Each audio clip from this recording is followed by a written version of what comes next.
All right, folks, and we are back for our third open tournament this time, right? So we got the big guns coming out here. We renamed the beginner tournament to the intermediate tournament, but now this is the open bracket, which remains the same, open to everybody. And we got, I don't know how to say this name, but I'm going to say Ehweh. And there's way too many Hwes, but I do like saying it. On the Avatar Belial here versus Tribak on the Onre Uno, however you like to call him. We have a lot more. Again, I keep saying it every time, but we have like way more. I feel like Unos per kappa in this server than like the Granblue player base at large, you know. But yeah, so Avatar Belial, man, I'm gonna calm my jets because again, every time this character shows up, I always hate on him. Then people make fun of me and call me an Avatar hater. We collect excellence here, yes, clearly. But like this character, man, when I was reading the patch notes, I was like, oh yeah, you know what? It looks like Avatar Belial's they're good buffs, but I don't know that he got enough, right? But then some of the Avatar mains in the Discord here are telling me, no, actually, the buffs accidentally, like, removed a couple of his, like, you know, some safe jump setups and things like that. So he's actually maybe gotten worse after the patch. He was already in contention for worst character in the game. And now with Percival having gotten buffed and Avatar maybe even having gotten worse, I think he's pretty undisputedly the worst. And Trebek sending him to the Shadow Realm just as he deserves right now to close out that first round. That's all I'm gonna do my best. You're gonna have to stick with me. I think that's all I'm gonna say about Avatar the entire tournament. Okay, at least as far as the patch. I'm gonna try and calm my jets there. But I just wanted to get that out of the way quickly. That I think it is a travesty what they have done to this man. Well, in any case, he does. Here's the one thing though. He does still do some pretty decent damage as long as he doesn't mind spending some of his own health there. If he gets you in the corner, like, this is a pretty nice conversion here. Ooh, into the and that's a little bit of an immediate reaction check / mix there by Ehweh, we'll say. And yeah, Onre's dead. So like, don't get me wrong, like the character definitely hurts, right? He can definitely he can two tap you more than more effectively and more consistently than a lot of the cast, right? It's just that the same goes for him. But solid stuff there by what the hell am I supposed to call you, man? Ehweh. Ehweh does not roll off the tongue, but we'll call it Ehu. Okay, some poking back and forth there. Avatar does have some pretty nice projectiles, especially if he doesn't use the EX versions. They don't necessarily cost him health, right? There's some pretty nice projectiles to control the neutral here, so I feel like he actually could maybe hang with Onre a little bit in that sort of this sort of distance here, where they're both about 70% of the screen away from each other. I feel like it's not necessarily horrible for Avatar there. He gets a combo off of that. Well, somehow I did not know this. Solid stuff. Yeah, this is scary now. Officially, any touch here and you're probably dead if your name's Tribak, right? Of course, it's first to 2 here. We're on winner's side, but you know, one very quickly things can spiral out of control on a first to 2. Both of these players, this is not like a super fast-paced kind of rush down matchup or anything like that, right? So they get a little bit more time to adapt to each other and their playstyles than you might otherwise get in these first to 2 situations. Especially in, oh my god, parry gets blown up there in its recovery frames by the projectile. Solid stuff by E. I'm gonna call him E. Okay, I'm gonna call him solid stuff by E there to take that first game. Very, very good patience in neutral there. Not letting Onre's zonery-ish ways freak him out. And yeah, every time he did get in, he really made a counter. We saw some really nice conversions from him there in the combo, in the corner, that is, and some pretty nice combos and some pretty nice mix too. Techs that throw. Again, you want to tech with the strike, right? Not with the actual throw button, because it's a lot better against people shimmying you. If you wonder why these higher ranked players don't get like the proper tech, quote unquote, a lot of the time. Okay. Ooh, nice parry. Okay, not gonna get anything off of this. But I wonder. I know Onre gets a decent bit off his medium parry. I wonder if that does it cover? I wonder if it would actually beat that. A lot of times he does get, or maybe no, it's just 5U parry. That's a different thing. This character's got 2 parries for some reason. Regardless, all that being said, solid use of those parries by Tribak there to push E to the corner and murder him. Trying to catch up here in the set count. What am I getting pinged over there for? I'll figure that out later between matches. It's fine. Surely it can't be that important. Spiral Spear. This is pretty. Something else too, man. Onre has a lot more corner offense than I would have given this character credit for. Right? You'd think he was like more of this sort of like, you know, half zoner character, that he wouldn't be so scary, but he really is. He's kind of like Eustace, right? I suppose they're both like zoner-ish, but then they actually do have some pretty nice mix up close too. Onre's got that EX dive kick of his that he can basically jump and do the EX. I can't remember the actual name of it, but I'm gonna call it the EX dive kick, right? And yeah, actually, it's plus on block. It leads to a full combo if he gets throw baited by it. It's actually quite scary stuff. Ooh, that I think that was supposed to be a conversion, right? I think maybe it was just a bit of a tight link there or something that E missed out on there. Might die for their trouble though. It feels like Brave Counter not only, so obviously they changed Brave Counter in the patch, so it doesn't put you in chip once you're under 500 health anymore. Oh god, nice, the double stomp on your head there. But it also feels like Brave Counter doesn't do as much damage ever, right? Oh, wondering where their opponent is? Well, we'll see. I mean, we will wait. If their opponent is more than if they're not here by the time this match is over, and then we might have to DQ them, send them down to losers bracket, and then Beisu can move on. And if they're not there, you know, 5 minutes from now they'll be eliminated. It's fine. Ow. Devil Jin, of course. Oh, well, that is. Oh, like the parry. I was like, he punished that, but no, yeah, it's just because the parry reached there. Like, there's not that much recovery on that earlier. Ooh, and gets hit by the dive kick. It is, yeah, a lot of the times that dive kick from Avatar, you can just kind of, especially if you're not in the corner, you can just kind of jump and beat a lot of the options there. But I think the angle that E was coming out from there, they were so high in the air, the jump actually might not have been at quite as safe of an option as it might usually be. However, they are incredibly dead. This is like not even really that close. Yeah, Avatar could have had a lot more green in his health bar there and still gone the way of the dodo, as that is going to be Trebek, I believe. Yeah, tying it up 1-1. Yeah, not taking it quite yet, but let's see. Close game to start us off here. Two very different characters. This is really minus, isn't it? Yeah, okay. So that Avatar is basically, it's almost like Jita's Rekka, if you're familiar with that, right? You can kind of, you can do a little bit of a guessing game there, where he does a whole bunch of follow-ups that are minus on block, and the final one is actually punishable on block there, that like teleport into the up kicks there. I think it's called, is it a packed follow-up? I forget exactly the terminology for this character, but that final follow-up there is actually punishable on block, but it's kind of, again, it's like Jita's Rekka, where he can stop it at any point, so it's kind of a reaction check for you. So you saw, for example, there, Trebek actually was not fully ready to punish that final follow-up. Ooh, stomp on your head there, once again. Avatar Belial himself would certainly pay for this service, and I suppose some people would pay him for it also.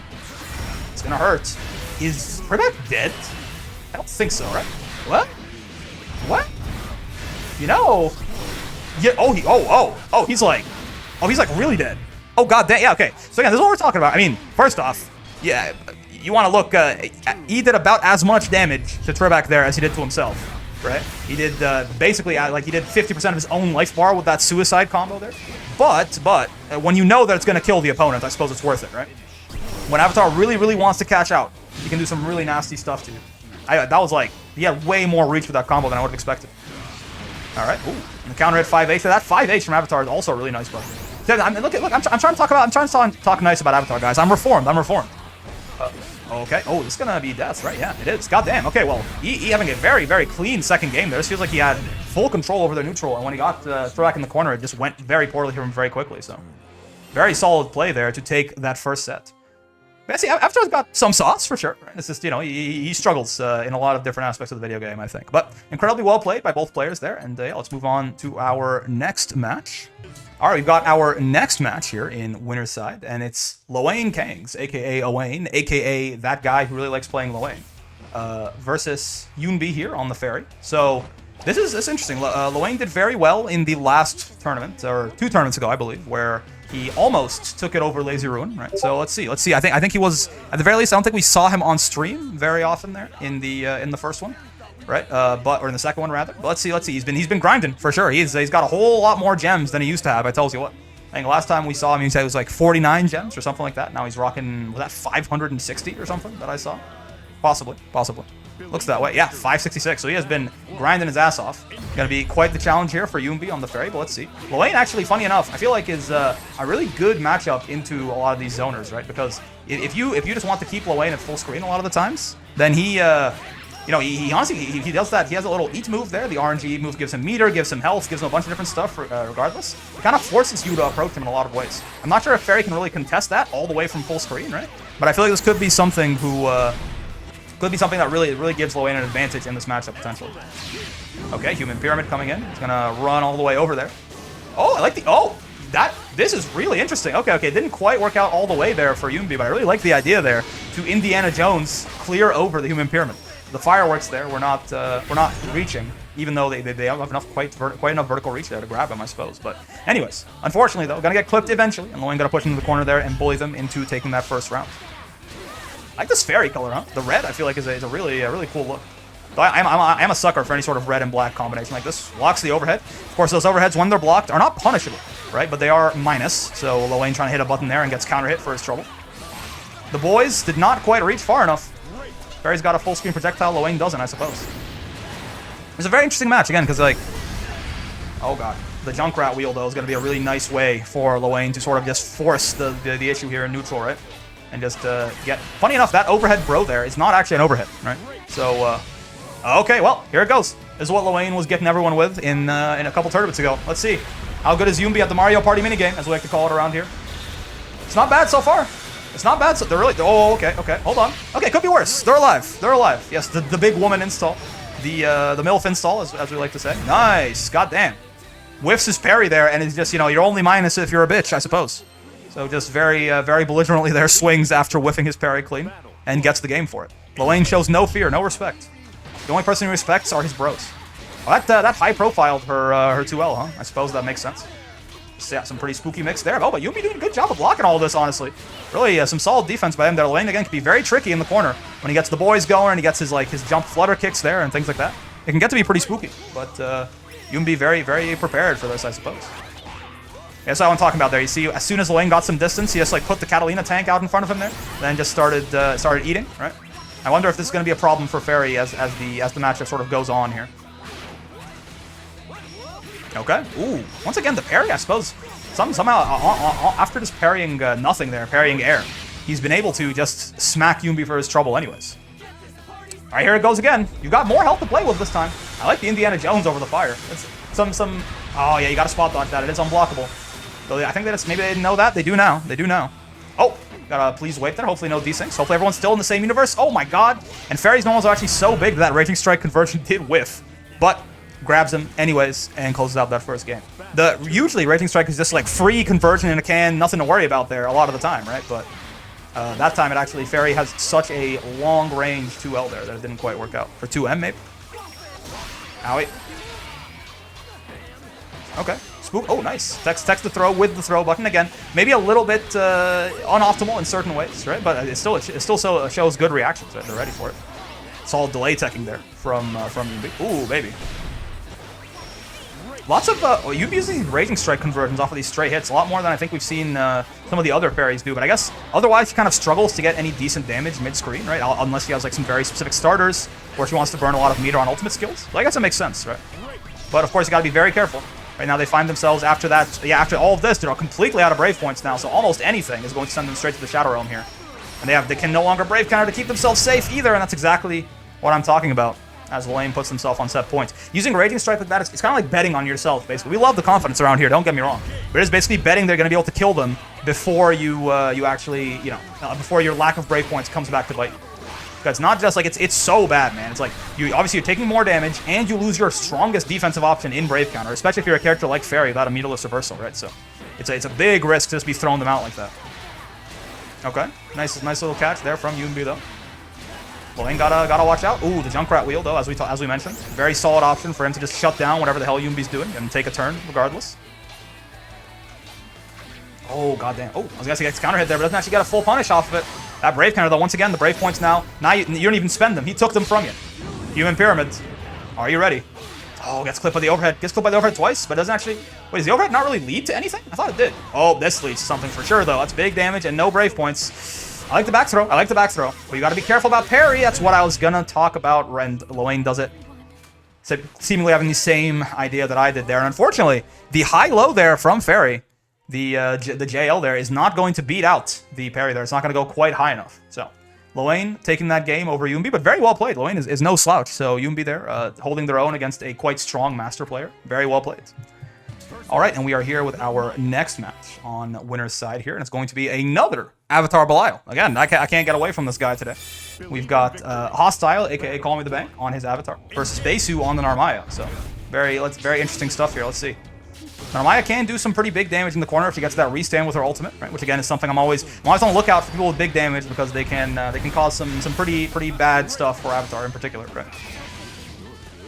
But I'm not sure how this matchup goes, to be honest. I'm not sure about how any of Avatar's matchups go, to be honest, because he's just like a weird character. You think like Avatar Belial's the second most popular character on the Discord? I feel like there's maybe the most popular character has turned out to be Nier. Look, again, we've got like 4 Unos or something, or 5 Unos or something too that show up in bracket pretty often, which is very weird, but it is it is what it is. He's a cool looking character. I like him. Honor is the most popular, maybe. I feel like Nier is pretty close, pretty high up there too. Anyways. Some corner pressure. Oh, goddamn. Some corner pressure early on from Besu here. Knocks Hostile back. Oh, is this? No, you're not dead. Are you dead? No. No. Oh, you know? Okay, no, they're not. I think Oh, okay, but they're gonna die anyway. They tried to drop the base, make Besu shit. Oh, but there's a second hit after that. You gotta be ready for that, and they get command grabbed. And Hostile just stealing that round back. I was also gonna say, I'm pretty sure, I'm no Narmaya expert, but I think if Besu had done any of the restand, like the ultimate Mistfinder there, I think they might have been able to get better than some more damage off that combo, but I'm not certain. It's possible what they did was more damage. I can't say for sure. Regardless, though, they definitely should have blocked on landing there to avoid getting blown up by the Avatar SSBA. And that's going to be Hostile taking that first round in very funny fashion. And you are in some trouble. You're not dead, are you? No. I don't think the Skybound is going to kill. But, oh my god, it's going to whiff. It's not even going to hit. Forget killing. It's not even going to make contact with the enemy. No plan survives contact with the enemy, and no Avatar move even makes contact with the enemy, apparently. Okay, doesn't fall for the ultimate flip throwbait there. Good stuff by Hostile. Doesn't fall for that either. Whoa. Okay, yeah, that is invincible there. Plus on block, of course, but doesn't matter if your opponent's plus. If you got a meterless DP, that is one nice thing about Avatar, right? He does have that meterless DP to keep him safe to an extent, and that is going to be another one of those dive kick command grabs there, taking Besu out and giving that first game over to Hostile. Now it's about time we sheathe the sword. Avatar gets even weirder, man, when he gets into his or Belial, I suppose, gets even weirder in Avatar form. I feel like. Ow. Oh, damn, nice. Counter hit there, probably trying. I don't know if Hostile tried to mash on something there, but that was plus on block, or if he was maybe trying to throw tech. One way or the other, though, he's took some massive damage from that counter hit started there by Besu. Now another throw kills him, actually. Ooh, okay, blocks the Brave counter. Still, obviously, the Brave counter plus 6 on block, but not. It could be worse. Doesn't lead to as much. Okay, if you block it, and oh my god. Oh, what the hell is? I couldn't even talk about anything that was happening. Everything's happened way too fast there. Basically, a whole bunch of stuff there, baited by Besu, right? And actually, that ultimate flip beating the ultimate. What is that? It's called Rejected Passion or something. Whatever the sort of charge forward move there the Avatar has, the Rekka, right? But yeah, it gets completely dodged by the U flip there, and then gets his DP baited and gets sent straight to the Shadow Rock. Really solid play there by Besu to take that first round. In that scramble, remaining very calm, and nice conversion here too. A little bit of mid-screen damage, a little bit of corner carry. And again, probably, I mean, maybe next hit could kill. I mean, it is Avatar Belial, right? So if you hit him one more time, you could really go straight to the Shadow Realm here, especially with all this meter to burn on potential ultimate skills or Skybound darts or what have you. Whoa, goddamn! And once again, we see there that ultimate thing, the ultimate charge, the ultimate claw. Yeah, we'll call it ultimate claw. That ultimate claw there from Avatar getting beat out clean on reaction almost, it seems like, by the ultimate flip from Narmaya, right? So that seems like a ultimate Rekka? Sure. Yeah, let's call it that's probably the correct way to say it. Yeah, this move right here. Ultimate Rekka. Seems to be getting beat clean by almost reaction U flip there from Besu. So that's a pretty interesting thing there. Hostile gonna have to be very careful about just throwing that out all willy-nilly in neutral. Seems like Besu at least has a good idea of what to do about it. Oh, they're both jumping for joy there in front of each other. Silk Song just got announced. They're having a great time. Ow. And by the way, it didn't, but it has a Microsoft Store page, so that's something. Ooh, that's what we talk about it. Okay, a lot. This Narmaya ultimate flip, it is a bit of a gimmick in certain ways, in the sense that basically the entire cast that's unblockable. The entire cast can kind of just like smack her out of it if they see it coming and she does it in neutral, but it's a really nice anti-air bait or throw bait or brave counter bait, right? So it why'd it have to hurt you? Listen, it has a Microsoft Store page. I'm not completely baiting you. Oh no, are you jumping? I don't think you are. You are not. Avatar Belial gonna drop the base on your ass, hit you with the brown notes, make you shit your pants. That's gonna be Hostile, putting himself on set point. Command grab supers, man. It's another reason that I want Avatar to be good so badly, man, because any character with a command grab super has a special place in my heart. Any character with a command grab of any kind has a special place in my heart. Ow, ow, ow. Okay, that's plus on block. You gotta be careful. I feel like Hostile's gotten caught mashing on a couple of plus options a couple of different times throughout the set so far. Gotta respect the Narmaya pressure a little bit more. Especially as Avatar, you can't really afford to be eating these counter hit confirms that much, right? Oh god. Baits a brave counter successfully there by just running up and going into the air, but the Raging Strike still just gets him anyways. Terrifying stuff there. And now, I was gonna say doesn't get baited by the U flip, but he gets crossed up, I think. He just wasn't blocking. Maybe tried to, he didn't get counter hit out of anything there, so I don't think he tried to mash on it and just did it too late. No, I think he just straight up, unfortunately, was not blocking on the other side there. Got crossed up by the U flip there. Once again, getting bopped after a flip here is Hostile. Nice brave counter. U flip is weird on when it does cross up or not. It's called the guard button, brothers. If you're not, you gotta hit that there guard button and just watch out for it. I know I'm very guilty of this too. I definitely need to use the guard button a lot more often. Ooh, I think that was a drop, but still a solid position here for Besu. Actually dodges that command grab that has been causing a lot of trouble so far. Okay, solid stuff from Hostile here. Great corner carry off of that move, right? Just lets him run after you for so long, especially when he gets a hit high up there. Does actually block it that time, though gets to eat some chip for his trouble. This is spooky situations. Of course, Brave counter, no longer a threat in terms of potentially shipping you out, but still. Okay. This is honestly pretty scary for Besu here too, right? Because at this point, when Belial's on 1 HP, none of his moves actually cost health. He's immune to his own chips. So you can do a pretty big and nasty combo here, or Besu could just run up, throw them, and actually, is that 2? Yeah, that is going to be Besu sending Hostile down to loser's side. Very, very well done stuff there. Well played to both of our players. But Besu just ready for a lot of those avatar options in the mid-screen and on defense. Solid stuff. We are here now with our next match on... Oh, Cygames IP. That makes... Oh, I didn't know. Oh, okay, that makes sense. We're back with our next match here on winner's side. We've got Fuselet on the Vasaraga. Fuselet, of course, one of the Vasaragas of all time, versus Fede here on the Lucillus. So, we will have to see. Of course, Fuselet is definitely he's a beefy boy. We got a top player in here in our bracket. So you know it's gonna be up to everyone in this bracket basically to try and stop this train of meat here, this giant Vasaraga man. Though of course Vasaraga also looking kind of beefier after that patch. I feel like I'm no Vasaraga expert, but it feels like a lot of the stuff he got is actually quite nice, right? So we'll see how Fuselet utilizes that though. To get started here, Fede on the Lucillus actually doing some pretty nice stuff. Lucillus completely omitted from the patch notes, by the way. They just forgot to even put him in there. He just didn't show up to court that day. So he's still basically exactly the same as he was. You could probably argue that the 6/6L nerf is a little bit of a buff take, just because it helps him keep people at bay a little bit more, but we'll have to see. Big steppers, gotta be careful. Oh, nice DP. Just didn't want to deal with any of Fuselet's nonsense there, any of the possible nicks off of that, off the big steppers. Really solid decision making here by Fede. That's plus on block. Ooh, okay. Does not get a punish there on the 2M. Gonna get caught straight out of his jump there. That's, yeah, if you time Vasaraga's ultimate DP, Fuse has definitely done this a couple of times that I've seen. I'm not sure if it's like it becomes literally unjumpable, like he just catches you as soon as you land, and then you're dead. But it seems difficult to jump at the very least if he catches you on your landing there. And once again, we talked about it in I believe it was the last tournament, right? We have both Quirk and Fuselet on the Vasaraga, and they were just taking people's legs out left and right with that 2M, man. It's a 9-frame button, but some of these Vasaragas make it look awfully fast. Make it look really hard to actually deal with there, and it leads to a lot of his biggest combos too. Yeah, right there. You know, like you really have to watch your toes against Vasaraga, and Fede's gonna have to learn that fast, or else we're going to get steamrolled here. They got a nice counter, but unfortunately wasn't ready to actually convert off that counter hit there. Doesn't get very much off it, but hey, good corner pressure here. Pushes Fuse all the way to the corner. Solid stuff. Okay, some patience here. Fuse not just reversing or anything like that. Oh, baby. That was a big old please wait. Let's hope, hopefully, that we have not moved to a different world line here for either player. Hopefully they're all still in the same timeline. It looks that way. I feel like they both look like they're playing like human beings, right? There's no one is like a bot or like playing like they're not seeing what's happening on the screen. I don't think we got a desync or anything like that, luckily. Fede, of course, an Italian gentleman, so it's possible that there's a little bit of, a little bit of rollbacking happening between these two individuals. Ow, ow, oh, this is gonna be bad, right? Are they dead? I don't know. I feel like Vasaraga doesn't get huge damage. Yeah, that medium there, the medium air grab as an ender has been buffed after the patch. It does a little bit more damage and scales a little bit less. Oh god damn, he called that out with 2M and 1. It wasn't even a trade. I did not you could do that, but Fuselet clearly aware. That ultimate Iscariot there, if you block it, is plus, right? So I guess Fuselet said, I'm not gonna block this. I'm just going to blow you up for it in 2H. Big starter here. Yeah, solid stuff mid-screen there, and a nice amount of corner carry, and gets his Soul Forge back up. This is an incredibly strong start to the round here for Fuse. Fede in big trouble.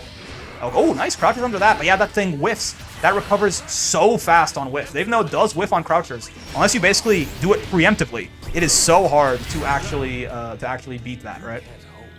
Seika beat Owain, how? Seika's good at the game, man. He's a strong near. Owain's also really good, of course, but the new Voss frames are giving him some crazy combos. Yeah, of course, all of his in the light stance there, right? All of his follow-ups can be done 4 frames sooner. In the medium follow-up, all of them can be done 6 frames sooner. And off the heavy one, he can cancel. I don't think any of them have made faster, but he can just cancel into guard and walk a lot quicker than he used to be able to. It's a lot easier, the inputs at least, right? Anyways, Fuse once again finding himself in the corner, but has felt pretty comfortable on defense, it feels like, right? He just kind of sits there, waits for Fede to get close enough, and then takes his legs out with 2M. Yeah, that light follow-up there is going to be some pretty... Oh my god, what a conversion. God damn. Again, Fuse makes this character look, a lot better than he actually is, I think. That was a pretty nice conversion to mid-screen there. Oh my god, and armor's right through the Brave counter? What the hell? This armor's the second hit of that ultimate dash there, armoring clean through Lucillus' Brave counter. I guess that makes sense, right? And that is going to be Fuse taking that 2-0 over Fade. I mean, very, very strong play by Fade there for sure. I mean, Fuselet is a absolute monster. So very, very good for them to be putting up quite the fight there. But unfortunately, that's going to be Fuse sending them down to loser's bracket there and moving on in the winner's side. Well played to both players. You are both great. All right, and here we are with our first video match here of loser's side. So we've got Cal here on the ferry. Performed very well in the intermediate tournament yesterday, but now they decided to test themselves in the open waters here. And they are going to have to deal with quite the beefy Henri here from Trebek. Did get sent down to loser's side, but had a very strong showing. So let's see. Let's see how Ferry can handle this. Again, Henri and Eustace both kind of strike me as like anti-zoner characters, where like they can actually hang at full screen with some of these zoner characters like Ferry, but they're also pretty strong up close, right? So my guess is this is going to be a little bit tough for Cal here, but I believe in them. I believe in them. It's anything is doable if you believe in yourself hard enough. If you use the power of friendship on your side. So let's see.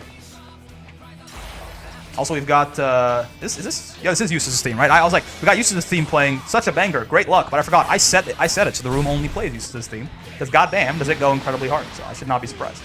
Anyway, solid start here by Trebek. Gets the win in neutral early on, pushing Cal to the corner here, and now. So where things can get scary. Ferry's defense is quite stinky, and Henri's corner pressure, like I mentioned earlier, is actually surprisingly scary, man. This dude's got mix. Final should be Bub's theme. I can believe that. Eustace theme top 1. It's I think it's actually I probably would say Beelzebub top 1 for themes there. But Eustace is right there. I think he's right up there. Ow. Okay, nice back throw there by Cal. That was something they were doing a lot of people in the beginner bracket too. Clearly they haven't lost their touch between days here. Okay, nice spot dodge there by Trebek. Saving themselves some chip. Oh my god, and there you go. You can see basically nothing is disjointed in this video game except for like real projectiles, right? Like Eustace's gun bullets or something. So Ferry's whip there actually got caught out and smacked by Trebek doing the ultimate spear spin there, right?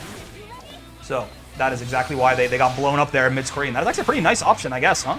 If it's almost like Potemkin's Gigantor Kai or something like that. Henri just throws out a spear and Ferry does anything, she blows up. So pretty solid option there for Trebek. Though they find themselves pushed into the corner early on here. Got a little bit of stuttering going on. I'm not sure if... oh, God. Nice 50-50 there off of GG. I'm not sure if this is some lag or if it's just maybe a little bit of... maybe some PC struggle. But regardless, seems like both of the players are able to play through it at least. So kudos to them for whatever this is. Oh, nice. Run up low there. Going to give Trebek some Oki. But they're in a pretty scary situation here. I mean... Suddenly, if GG holds them down once, or if you get hit with this ultimate projectile here, ultimate, I was told yesterday, this is called ultimate Gespenst. It's very funny. It's just ghost in German is the name of that move, apparently. But basically, it's ultimate get jumped by the boys right there. Ferry holds you in place, and everybody just beats your ass and takes your lunch money, flips you upside down, shakes you, and all the coins fall out of your pockets. You know, it's very embarrassing stuff. Ow. Okay, but nice pressure here, conversion for Trebek into the corner.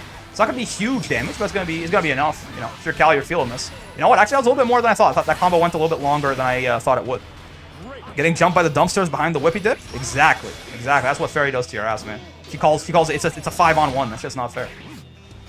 Oh, wow, nice conversion. I did not think he was going to be able to get anything off of that with the counter hit 6XL, but he just, a little bit of poke into a Raging Strike. The Raging Strike is always, it's conversion in a can. Whenever you've got some weird situations. That's going to be 7 golden letters coming out there from Trebek. We got to pick Coliseum. We really might have to. Looks like we might be getting a little bit. I might after this. I might remake the room and make it Coliseum. Coliseum is the least of the least intensive stage. Is that correct? I believe so. That's what's usually used for this sort of stuff. So after this, I might remake the room real quick and set it to Coliseum. Yeah, we're getting a little bit of slowdown here, to be sure. I think that's what they usually use in there. That's what they use in the old game too, right? It just has the least stuff going on to render for people's poor GPUs. Anyway, all that being said, oh my, wait, again, this combo from Trebek is a lot longer than I thought it was going to be. I thought it was going to be over after that EX move, but he's able to extend it even further with 6XL. Okay, good old EX spear spin there. You got a wolf for your trouble though. We don't got some new combo routes. That's cool. I know I've heard some of the Uno enthusiasts mentioning doesn't feel like he's a lot better, but maybe they were dooming. Maybe he's a little bit. Maybe he got a little bit more than they give him credit for. Oh, overhead. Oh, but GG's not going to make it in time, unfortunately. GG was a little bit asleep at the wheel there, not able to convert off the overhead quick enough. Trebek, though, with no brave points. So if Cal can get basically any sort of hit or offense, it's going to be difficult for... Oh my god, I guess it's going to be difficult for Trebek to do anything, but unfortunately, Trebek was not able to actually convert off of that stray hit they got there. Ultimate GG going to get parried, but... Oh my god. And yet, GG persisted. God damn. Yeah, they got parried there and didn't even care. They just kept going. That's very good. Combo conversion greater than 500 damage? Yeah, I agree. I definitely thought, I think is, like, my first impression of the Uno buffs, or the Uno changes, when I saw them, that they did seem meaningful, but also, like, Uno is one of the characters that I am the least familiar with in the whole game, so I didn't want to necessarily say anything too definitive. That being said, though, Trebek is doing a great job of this round so far. Oh, nice cartwheel there out of the corner. This is plus, I think. Maybe not, actually. Maybe not. Oh, it's the air version of that is plus on block. Maybe the ground version there might actually be minus. Yeah, look at that, man. Like that is a really nice mid-screen combo to have there, right? That is some pretty cool stuff. Is this gonna kill? Yeah. Oh no, it will not. No, but it was damn close. Back throw once again. The Calcedo special. Oh, Brave counter. Not in a chip situation. The reason I went, oh, like that, this was like, oh, you're going to be in chip distance now. He's going to spear thrust you and you're going to die. But actually, the patch changes. You still have some life left in you. Though now you're in chip distance and your SBA, unfortunately, did not pan out like you wanted it to. It's a really, really scary place for Cal. It's like, I mean, at that point, your odds of winning, I mean, he had no bravery, I guess, but Fairy is not exactly the kind of character that's going to get one hit and kill him from that amount of HP. So your odds of winning at that point were like, I don't know, 5%. As a real tough move. Warp Super would have been the move. Yeah, I figured they were going to do the Dawson Super there too, right? The bouncing ball there.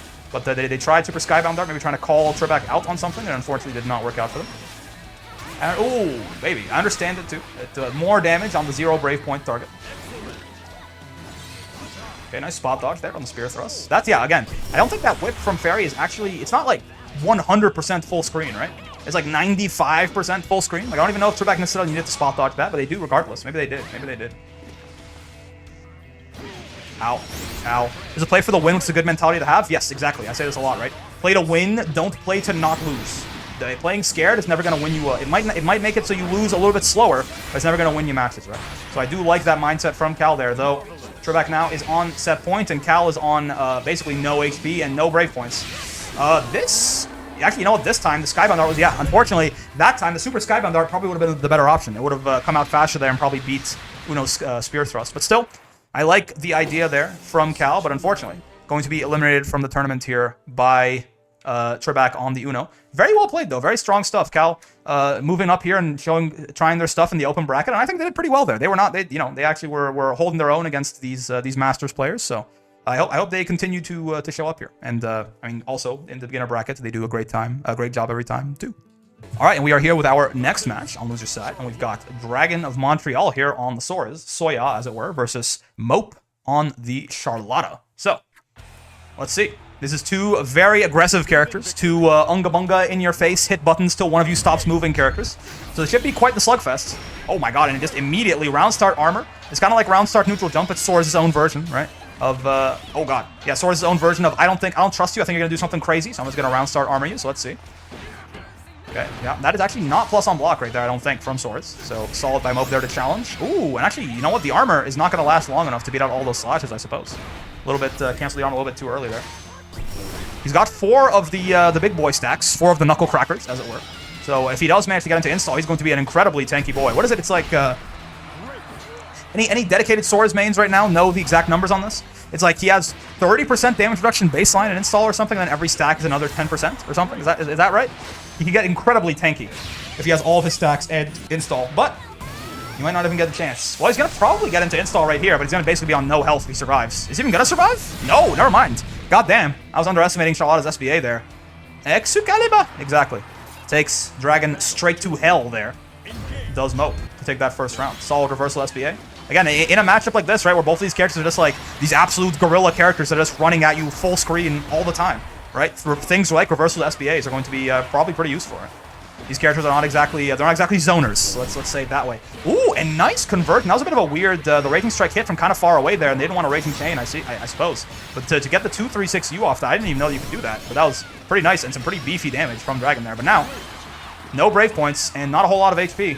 The next hit Mope gets could kill. Ooh, okay. This Raging Strike is not going to be that bad because they have Brave points to counter still. Sora's hitting you with the aerobics there, the gymnastics, grabs your toes. Blocks. Oh, does not block the DP actually. But once again, the old man has got some serious flexibility in those legs, and he wants to show off his high kick. That's going to be Dragon tying it up 1-1. It's a hell of a match. Huh? I was talking about this yesterday, but like Sora's matches, one way or the other, they're gonna be quick, right? This character either he runs in and he blows your ass up, or you just find gaps in his offense and kill him. And then obviously when you pair him with Charlotta, it goes doubly so, yeah, because all of their There's so much risk here in Charlotta's offense, unfortunately. Charlotta, a character I feel like could have gotten a little bit more love in the patch, for sure. She got basically nothing. They made her UDP a little bit harder to roll, or maybe not, maybe impossible to roll, right? But, oh god. Goddamn, as I was talking about that, Dragon gets the big conversion there and blows Mope out of the water for that first game. But yeah, I feel like her offense is just like, it's so weak to just down back it, you know? Swords muscle stacks don't stack with install defense. It's a flat percentage based on how many? Wait a minute. So the defense only starts taking place once he's an install, right? So like right now with him, if he had 5 stacks and he wasn't an install, he's not getting any extra defense, is he? I thought it only started taking effect once he was an install. You have defense in the guard stance. Oh, okay, yeah, I see. So yeah, in the flex stance there, and then also an install. Yes. Oh, I see. But so it's two. So wait, but install also has a base amount of damage reduction, doesn't it? I thought like just in install even with no stacks. So it's 2 separate. So it's like 20% from install or something, and then a separate 50% from the stacks. That's probably better that way, right? Probably leads to, I guess, no, probably would have been better if they added up. He would have been tankier. Anyway, speaking of install, this is pretty scary. Again, Sora's is SBA here. You have 5 stacks, you have 62% reduction. That's a lot, yeah. Speaking of install, Sora's, yeah, look at that, taking almost no damage from those multi-slacks, even with 1 brave point missing there. But it's scary. Sora's SBA is a guard crush, by the way. Oh, nice, but the DP is still going to do enough damage to close him out there. When Sora's is an install, his super skybound dart there is unblockable, right? Basically becomes a grab, kind of, for all intents and purposes, right? So Mope was in a bit of a scary situation there, but manages to keep their cool and DP straight out of his face. Okay. Ow. I feel like with such low HP, the reduction doesn't really save you. It doesn't save you, but it could really be the difference, right? Between some random mid-screen conversion killing you or not. Like, it's nice. It's not... It's just, oh, goddamn. It's just a nice little bit of addition there. Something else to give some juice to the install, I suppose. Oh, god. Nice combo here. Full Excalibur. Oh, didn't get the full cinematic? That's weird. I feel like it hit from pretty close up. No, but Mope did not get very much off of that. All right, hold on. Dragon in a very scary situation here. Ooh, the aerobics get blocked. And that throw is going to kill. Nice stuff from Mope there, I believe, tying us up 1-1 there. Indeed. These players absolutely beating the hell out of each other, and I'm here for it. This is these are some of my favorite matchups to watch. Are just like 2 rushdown characters going at it like this. Ooh, nice challenge there. That is plus on block, the EX Aura there from Sora's, but I suppose Mope tried challenge it and it worked out. Maybe Dragon was trying to go for a tick throw or something. Oh god, nice conversion there. Some solid damage in the corner onto Mope. Get your toes clipped. Get off me with the Brave counter. I like to see it. Ooh, overhead doesn't lead to much. Those the auto combo enders there don't lead to a whole lot. The low gets you a knockdown at least, but the overhead doesn't really give you very much at all. This though is going to lead to quite a hell of a lot. They're going to end in Skybound Art here. Indeed, they will. Sora's has more HP than the average bear. He does have the 17k there, but that still was a giant chunk of change taking off his health bar there. I like the catch. That is one thing that's really nice about Sora's, right? This isn't like... Yeah, okay, this isn't like death or anything, is it? But yeah, one thing that's really nice about Sora's, his 2L is real quick, kind of big, and is a low. So it is really good at just catching people out when they are trying to shimmy you like that. Like exactly what happened there. And the aerobics, once again, Grandpa has got some legs on him. And that's going to put Dragon on set point. All right. 6XL, he's just hitting buttons, man. He whiffed 6XL into whiff 5M there. I think that's what that is. Dragon is absolutely just swinging, trying to catch Mope in something. Okay, nice tech there. The EX Impact Knuckles there, by the way, I don't think is actually plus on block. I think only the medium one is, but that one is a lot slower. I could be wrong, but I think I'm right about that. That one's plus. Oh god, or it'll just fucking kill you if you get hit by it, I suppose. Alright, Brave Counter, get off me. Using that Brave Counter in an offensive way there to get another turn, and that, the ultimate Rock Smash there, baiting the throw, but Reversal Skybound Dart. It's helped Mope before, and it's helping them again right now, as it takes almost all of Dragon's health there, for even daring to try and do some offense. The Grandpa aerobics, though. Oh, whiffs the throw, but no punish.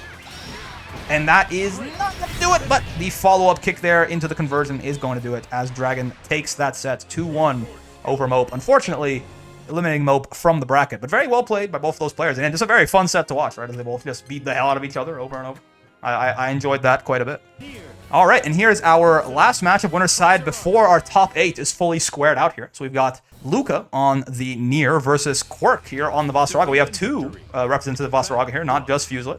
Quirk has also, last time, they did very well in the previous tournament. They were also catching people's legs out from under them. It's going to be interesting. This is the first Nier, I believe. No, we saw one in the intermediate bracket yesterday with Raven, but It's going to be interesting to see how the Niers sort of adapt to the changes here after the patch. Don't get it twisted. This character's still good, but a lot of her routes, my understanding, have to be reworked slightly with you know, all of the DPs not really being able to be used unless they're ending the combo. Right. And obviously her DP in general has gone from the best in the game with a bullet to probably actually one of the worst meterless ones at the very least. So the character has seen a little bit of pain. So let's see how Luca and the other Niers here, we have a couple other Niers in bracket too, how they're gonna get on. For now though, Quirk beating the absolute hell out of them in the corner. Solid conversion there too, off of the 2 lights there to make the hit confirm a little bit easier. And that medium grab scales a little bit less here, and that is going to seal out that first game. God, you know, I finally now understand why Goku was always wanted to fight, and when he couldn't, he was so impatient. God, I really want to begin fighting in tournaments again.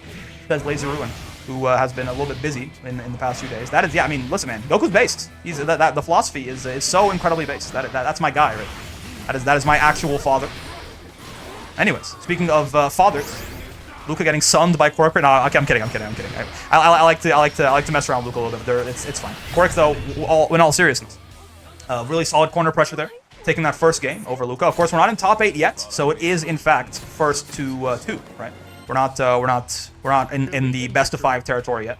But loser of this, of course, is still alive. They just hop down to loser's side there and have to, you know, work their way back. Nice. Again, that light misfortune there, even though it's still a very good move in that exact pressure sequence there, to catch people who are trying to mash on Death, right? Because if Death does the multi-slashes there, you can't actually mash on it. Oh, baby. 2-1-4U, also a move that got touched a little bit, but still, quite the nice move for Nier in a lot of circumstances. Brave counter, get the hell off me. Yeah, I have to say, like, this exact situation right now, for example, where Quirk was pressuring him there, even though Death was gone, but in general, it's a lot less scary now to just run up on Nier. Like, right here, it's a lot less scary to just run up on Nier and pressure, right? Yeah, all this is it's a lot less spooky than it used to be. Though Vasaraga probably would have armored the DP anyway in that exact circumstance pre-patch. Okay, Luca kind of getting buoyed back into the corner here. We've seen Quirk do this to him a couple of times before. Tries for the light misfortune to bait something out once more, but Quirk does not bite. So that's the thing, basically. They have 2 options, right? They do the multi-slashes there. That loses. Oh no, mistimes the command grab. The multi-slash there loses if you... Oh god, I was going to say they're dead, but no.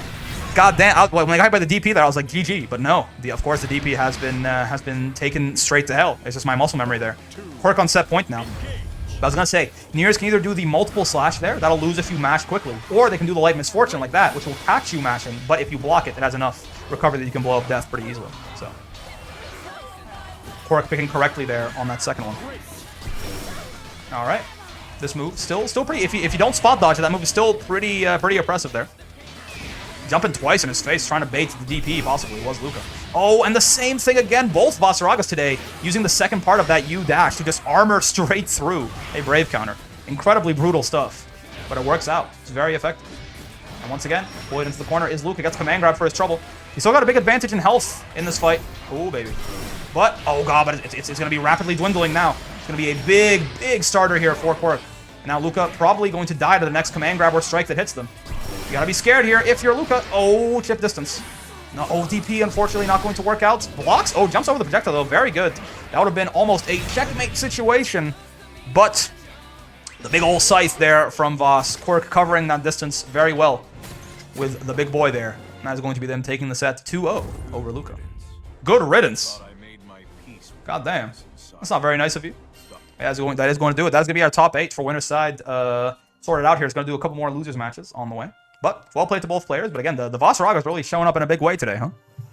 All right, and now as we round out we have our winner's side top 8 decided. So now we got to do a whole bunch of losers matches here to round out our losers top 8.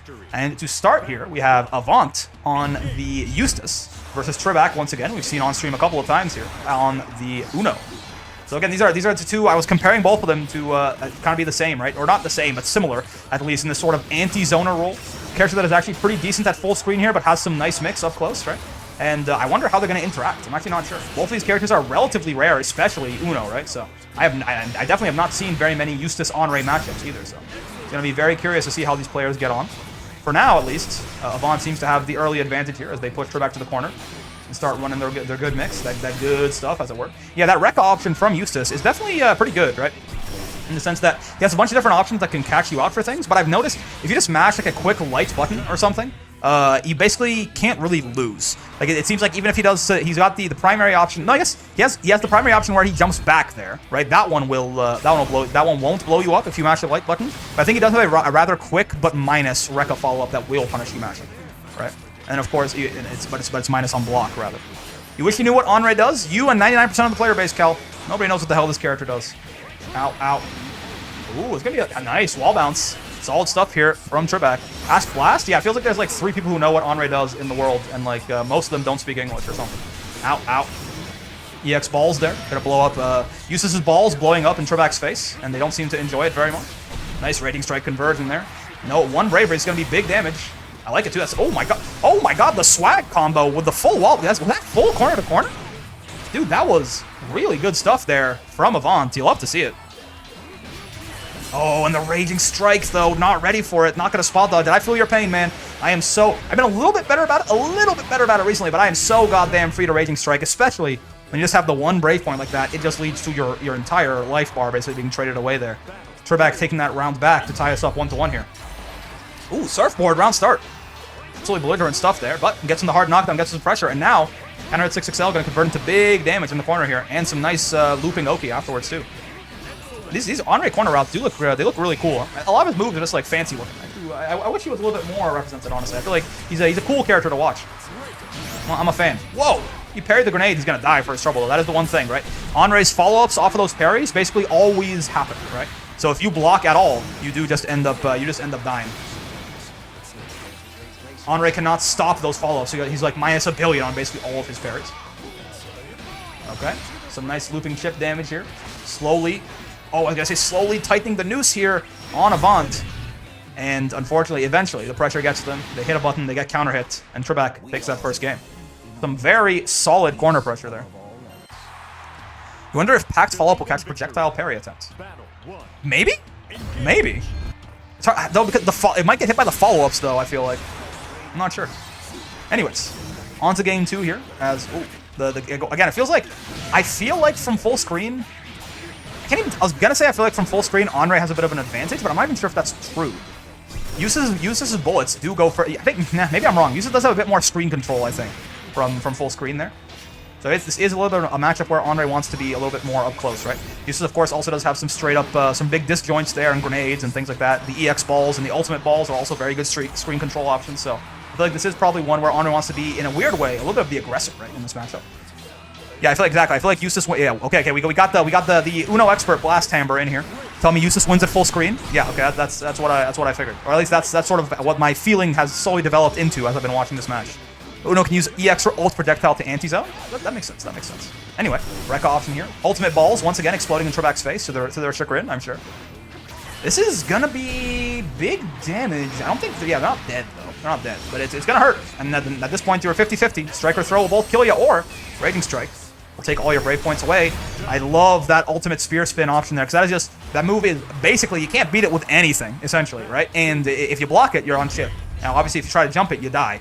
You basically have to, I suppose, roll that, right? But it's a bit of a weird option to have to do. Because you can't spot dodge it either. It's so active.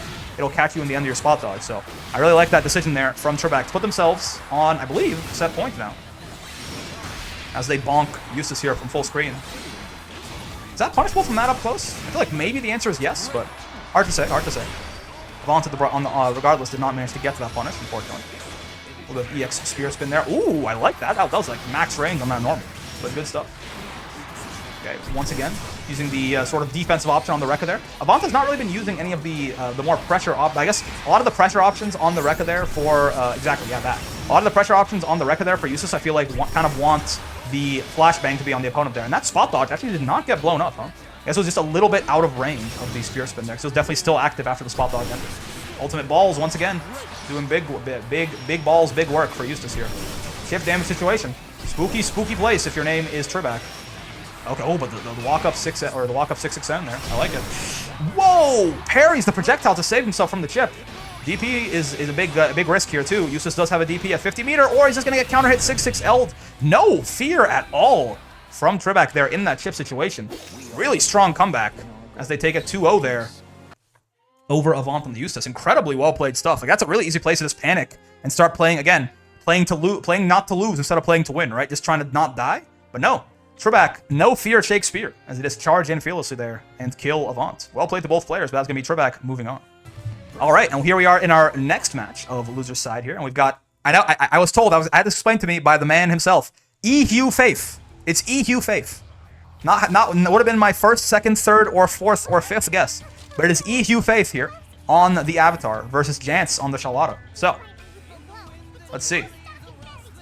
Again, I'm not gonna say anything about Avatar. I'm not trying to get my hater allegations even further entrenched on me here. But regardless, this should be a pretty interesting challenge here for Jance. Of course, E-Hugh Faith is a master rank Avatar. Jance is quite the powerful S+ Charlotta there, but they've definitely got a bit of a mountain to climb here, so I'm going to be looking forward to it. Though, of course, it is Charlotta Avatar here, so Charlotta can do some really big damage off of some of her combos, so especially going to be amplified significantly on a character like Avatar here. So there's definitely, again, like someone said in the chat earlier, there's they have a chance of winning for sure. I believe in them. Jance, the people's champion here. Oh god, that's gonna be bad though. Yeah, it's gonna be a pretty nasty starter here from E-Hugh Faith. There you go. Call them Faith for short, perhaps. Oh, and right into nice. I was gonna say right into the command grab mix there, but Jance more than ready for that. Solid reaction that they jumped at. Unfortunately, doesn't get a punish or anything, but still keep himself alive. And throw tech to throw the Aki way.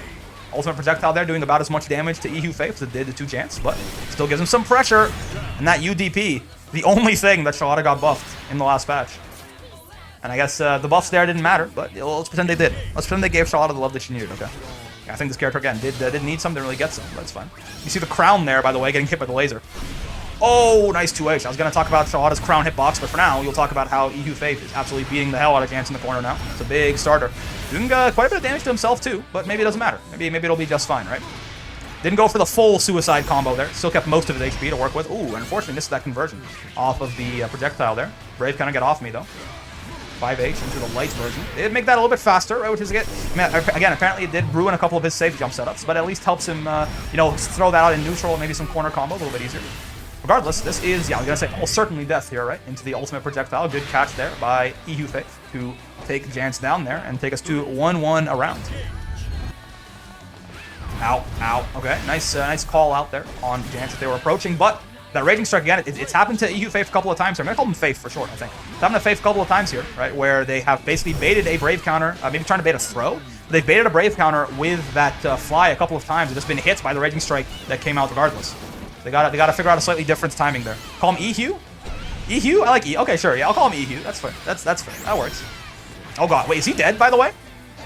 There's no shot, right? No shot. Avatar, I believe in him. Oh, man. Goddamn. Okay. Oh, but his ultimate DP gets baited. And Jance taking that first game. The people's champion. Bringing it home. At least so far. Let's see. E-Hugh gotta climb. Gotta get a bit of a comeback going now. Got a reverse 2-0 here on Jance. Again, we are not in top 8 yet on loser's side. So this is first to 2. If E-Hugh gets robbed here, he will in fact be going out of the tournament. So let's see. The chat's dream of an Avatar Belial only grand finals may be squashed right here by Jance, the people's champ. Oh, okay, ultimate projectile block. Still plus though. Still gives E-Hugh a chance here. Devil Jin hitting the crown hitbox there on Charlotta. She does have the same vertical hitbox as everyone else, despite being so short, because her crown is so tall and also hurts her when you hit it, apparently. It's a good design decision for sure, but it's just a little bit funny to look at. And oh my god. Oh, Jance missing the conversion, unfortunately. But chip damage is still going to put him on set point here versus E-Hugh Faith. The crown is where her brain is stored. There is no brain to be stored. What the hell are you talking about? Ooh, nice air-to-air there by Jance. Pushing you to the corner early on. Scary stuff here. Oh, but nice. The projectile catching Jance on the way in there. Giving you a bit more room to breathe. DP, get the hell off me. You just trying to find some space right now and has been doing it pretty well. This is good. It's a great start. Getting some pushback here. Gets Jance closer to the corner. Oh, gets his Brave counter baited though. That Raging Strike is going to get punished unkindly by Jance. And the throw bait once again. Oh, but no slash or no E-Honda headbutt there. The 100-hand slap and the headbutt were both missing. So Jance now able to get a big conversion off of that, and they're probably gonna die here. No, the pushback there out of the corner is too much. This is scary stuff though. Oh, and the ultimate projectile is going to catch the Honda headbutt there from Wii Honda. Still Keep in mind, Jance is still on set point. If they win this round, they do eliminate EU from the bracket in what would be, honestly, a huge upset, right? A master rank player here eliminated pretty early on by, I mean, Jance, of course, strong player, but this is not how you would seed it necessarily if you could try to see the future. Oh, nice overhead there. Doesn't give you a whole lot, but gives you another turn, basically. Kind of forces Jance to use a Brave counter there to get out of this horrible situation. Ooh, okay. Pack follow-up misses, but doesn't get big punish. This Raging Strike is going to convert to super. Is it? I think it will, right? God damn, that was a hell of a conversion from Jance there, but no, he went a little too far. The Skybound whiffs, but he grabs him anyway, and that counter right there is not going to do it. Oh my god, Jance. Finish it off. Finish your food, man. Finish your food. EU now on chip distance, which not a character can chip you super easily, at least not from this far away. That's going to be an unblockable, blocking the double gen there in the air. Finish your food, man. This is a scary situation for Jance here. Oh my god, catches the teleport out. Clean? What the hell? Really solid play from Jance there. Unfortunately, the power tears EU to shreds. Well played by both players, but Jance really just coming out with, what again, honestly, maybe it shouldn't have been as big of an upset as we thought. But well played to both players there, and that's going to be Jance eliminating EU from the bracket and moving on. Awesome stuff. All right, and here's our next match of the loser's side here. Again, this one also for top 8 qualification there. Jance did make him to top 8 with that awesome win over EU there. So now we have Loane Kangs sent to loser's bracket, I believe, by Fuselet? I believe. I wasn't looking at the bracket hard enough there. But he's talking about killing us. God, all of Loane's intros are such a good time, no? But yeah, against Toki here on the Narmaya. So, Loane got sent by Seika. Oh, right, yes, of course. Yeah, so Seika also, very big boy near over there. But yeah, both of these players now, both pretty strong players, but both fighting for their tournament lives. One of these guys is going home after this, so let's see what it's going to be. I like the aggression there from Toki, trying not to. Yeah, it's one thing, right? You can spot dodge Loane's parry pretty consistently there if you use a light move that recovers fast, right? Out. But yeah, I like the aggression here from Toki. Loane does like to sort of get some screen space there and do a whole bunch of Loane shenaniganry there. Oh, do a whole bunch of eating and all that. Oh no! Tries to mash on the U flip there, which is something that every character can do, but that's a little bit too early. And gets, oh my god, look at this combo, by the way. Gets absolutely blown up for the attempt. Obviously, one Brave point makes that a lot harder. But that, Toki really making Loane pay for that mistake there. But, oh, I was gonna say, but could potentially die right here. Loane, though, misses the corner conversion off of that, the EX slash there. And catches, that was actually really funny, huh? Loane is running away, backdashing there. He's backdashing, and Narmaya appears behind him. It's like, he's right behind me, isn't he? Right? It's kind of funny there. But Toki taking that first game there. So again, some really solid, not really letting Loane get the space that he needs to really start setting up all his nonsense, right? Out. Ooh, nice air-to-air, and then a really solid conversion there. Oh, but the third hit of the EX special is going to miss. Not going to give Loane the wall bounce there, so he's not going to get quite as much as he might otherwise be able to. And once again, he's trying to figure out what he wants to do about that U flip there, and none of his options have quite worked out yet. He'll figure something out, though. You can see him, he's trying different things every time, right? So if I were Toki, the third time you do that is probably going to be pretty risky, right? You'd imagine Loane will probably have figured something out by then, but it has been giving him some pretty big rewards so far. No Brave points here now. Ooh, oh my god. Again, some really serious aggression there from Toki, not trying to let Loane get his setups and do all the nonsense there. Met Hybro in the air there and murdered him brutally. But Loane Kangs taking full revenge there on landing, blowing up Toki and tying it up 1-1. The Catalina rockets there, nice DP, well timed there too, to not get hit by the rockets either. Kills Hybro once again, just merciless here versus Loane and the entire Bro fan. That time the spot dodge works out, but he is minus on block again. Most of the time, you don't really want to spot dodge that UDP in my experience, because you can spot dodge it really early and be fine, but a lot of times, a lot easier to smash a light button or something and get a full combo on her for it. Right there, Loane mashed, was minus on block, got counter hit, got sent to the corner, and basically died there in the corner to end it off as Toki takes it 1-0 here to take the first game. Really solid stuff. Again, keep in mind, not top 8 yet, so Toki now, if they win this next game, they send Loane straight to the Shadow Realm. Ooh, I like this, though. Good start here for Loane Kangs. Ow. Ooh, nice parry on that. I was wondering, that was like, it stopped for so long there. Oh, you flipped there. Apparently wanted to go for the Catalina tank. Catalina, brutally murdered by, once again, Toki just killing all of Loane's friends. His bros and the Catalina tank. What the hell? I thought Loane got thrown there. That somehow, I just did not process that properly. And the parry is not going to be active long enough. Yeah, again, Narmaya's U flip there, while it is a little bit gimmicky in terms of people can just close sell you out of it, is a really good parry bait, throw bait, brave counter bait, anything like that, right? Because it does have enough of a delay there that is going to blow them up. And Toki, once again, catching Loane out in mid-screen here, and going to be taking themselves to a set point, potentially. Just some incredibly solid, again, aggression, I would say, is the name of the game here from Toki. They just are not letting Loane get anything set up, man. Like, a lot of the times, Loane's, will send the bros out at you there. And basically what happens is you just kind of sit there, you're trying to block the bros, right? And then Loane gets to run in and maybe do some throw mix or a high-low or something. Toki is not dealing with any of that nonsense. They're like running after the bros and immediately killing one of them. The deal. Oh, and once again, he gets baited there. The parry gets baited by U-Flip. This is big damage. The restand too. I mean, obviously it's scaled to hell and back at this point. Oh, but they just go for Oki instead, or go for the plus frames. And no, man, the U-Flip was just the story of the set. Absolutely. God damn. U-Flip is doing everything there for Toki in that set, and it just blew Loane in half, unfortunately, to eliminate him from the tournament. Incredibly well played there, and again, that U-Flip, man, that we talk about it. If you have a tool that seems to be pretty strong, and your opponent has not yet showed you that they can deal with it, keep doing it. There is no such thing as spamming. I do not believe in the concept of spamming. If you are using a move and it's working, why the hell wouldn't you keep using it? But that's very well played there by Toki and by Loane, but unfortunately that's Loane sent out, and Toki qualifying for top 8. All right, and more loser side action for you here as we have Floral, a.k.a. Elizabeth, a.k.a. another Nier player in the bracket here on the Nier, versus Laser Kirby on the Charlotta. So let's see. Let us see how this is going to go. Her voice is so cute, man. Does this make me like racist or something?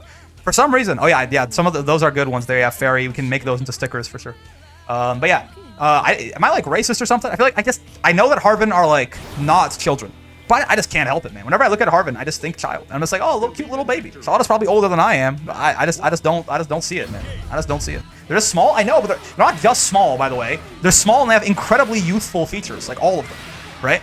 Like even Yodarha, like the old grizzled Harvin, still looks like he's all round. He's got like no wrinkles or anything.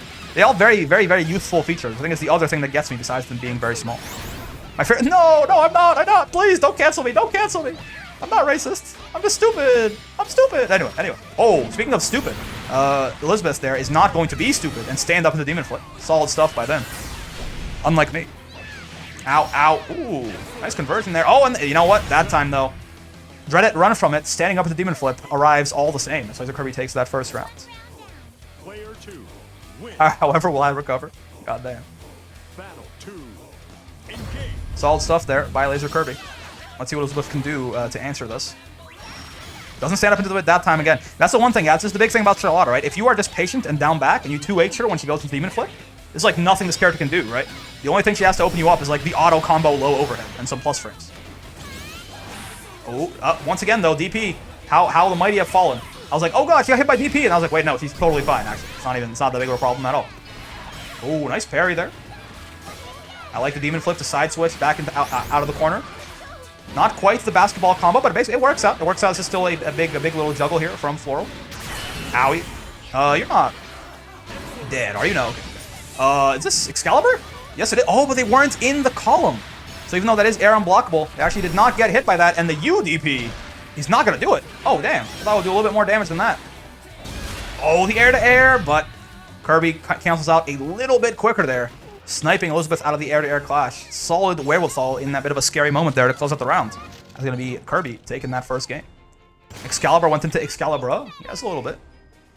I should have stacked these better. You see what I mean? She's not just short. She looks like a little kid, man. She got like very youthful. The word is neotness. She has very neotness features. If you don't believe me, look it up. Everyone who's watching this, you just learned a word. Neotness. Look it up. It's a real word. It's a cool one too.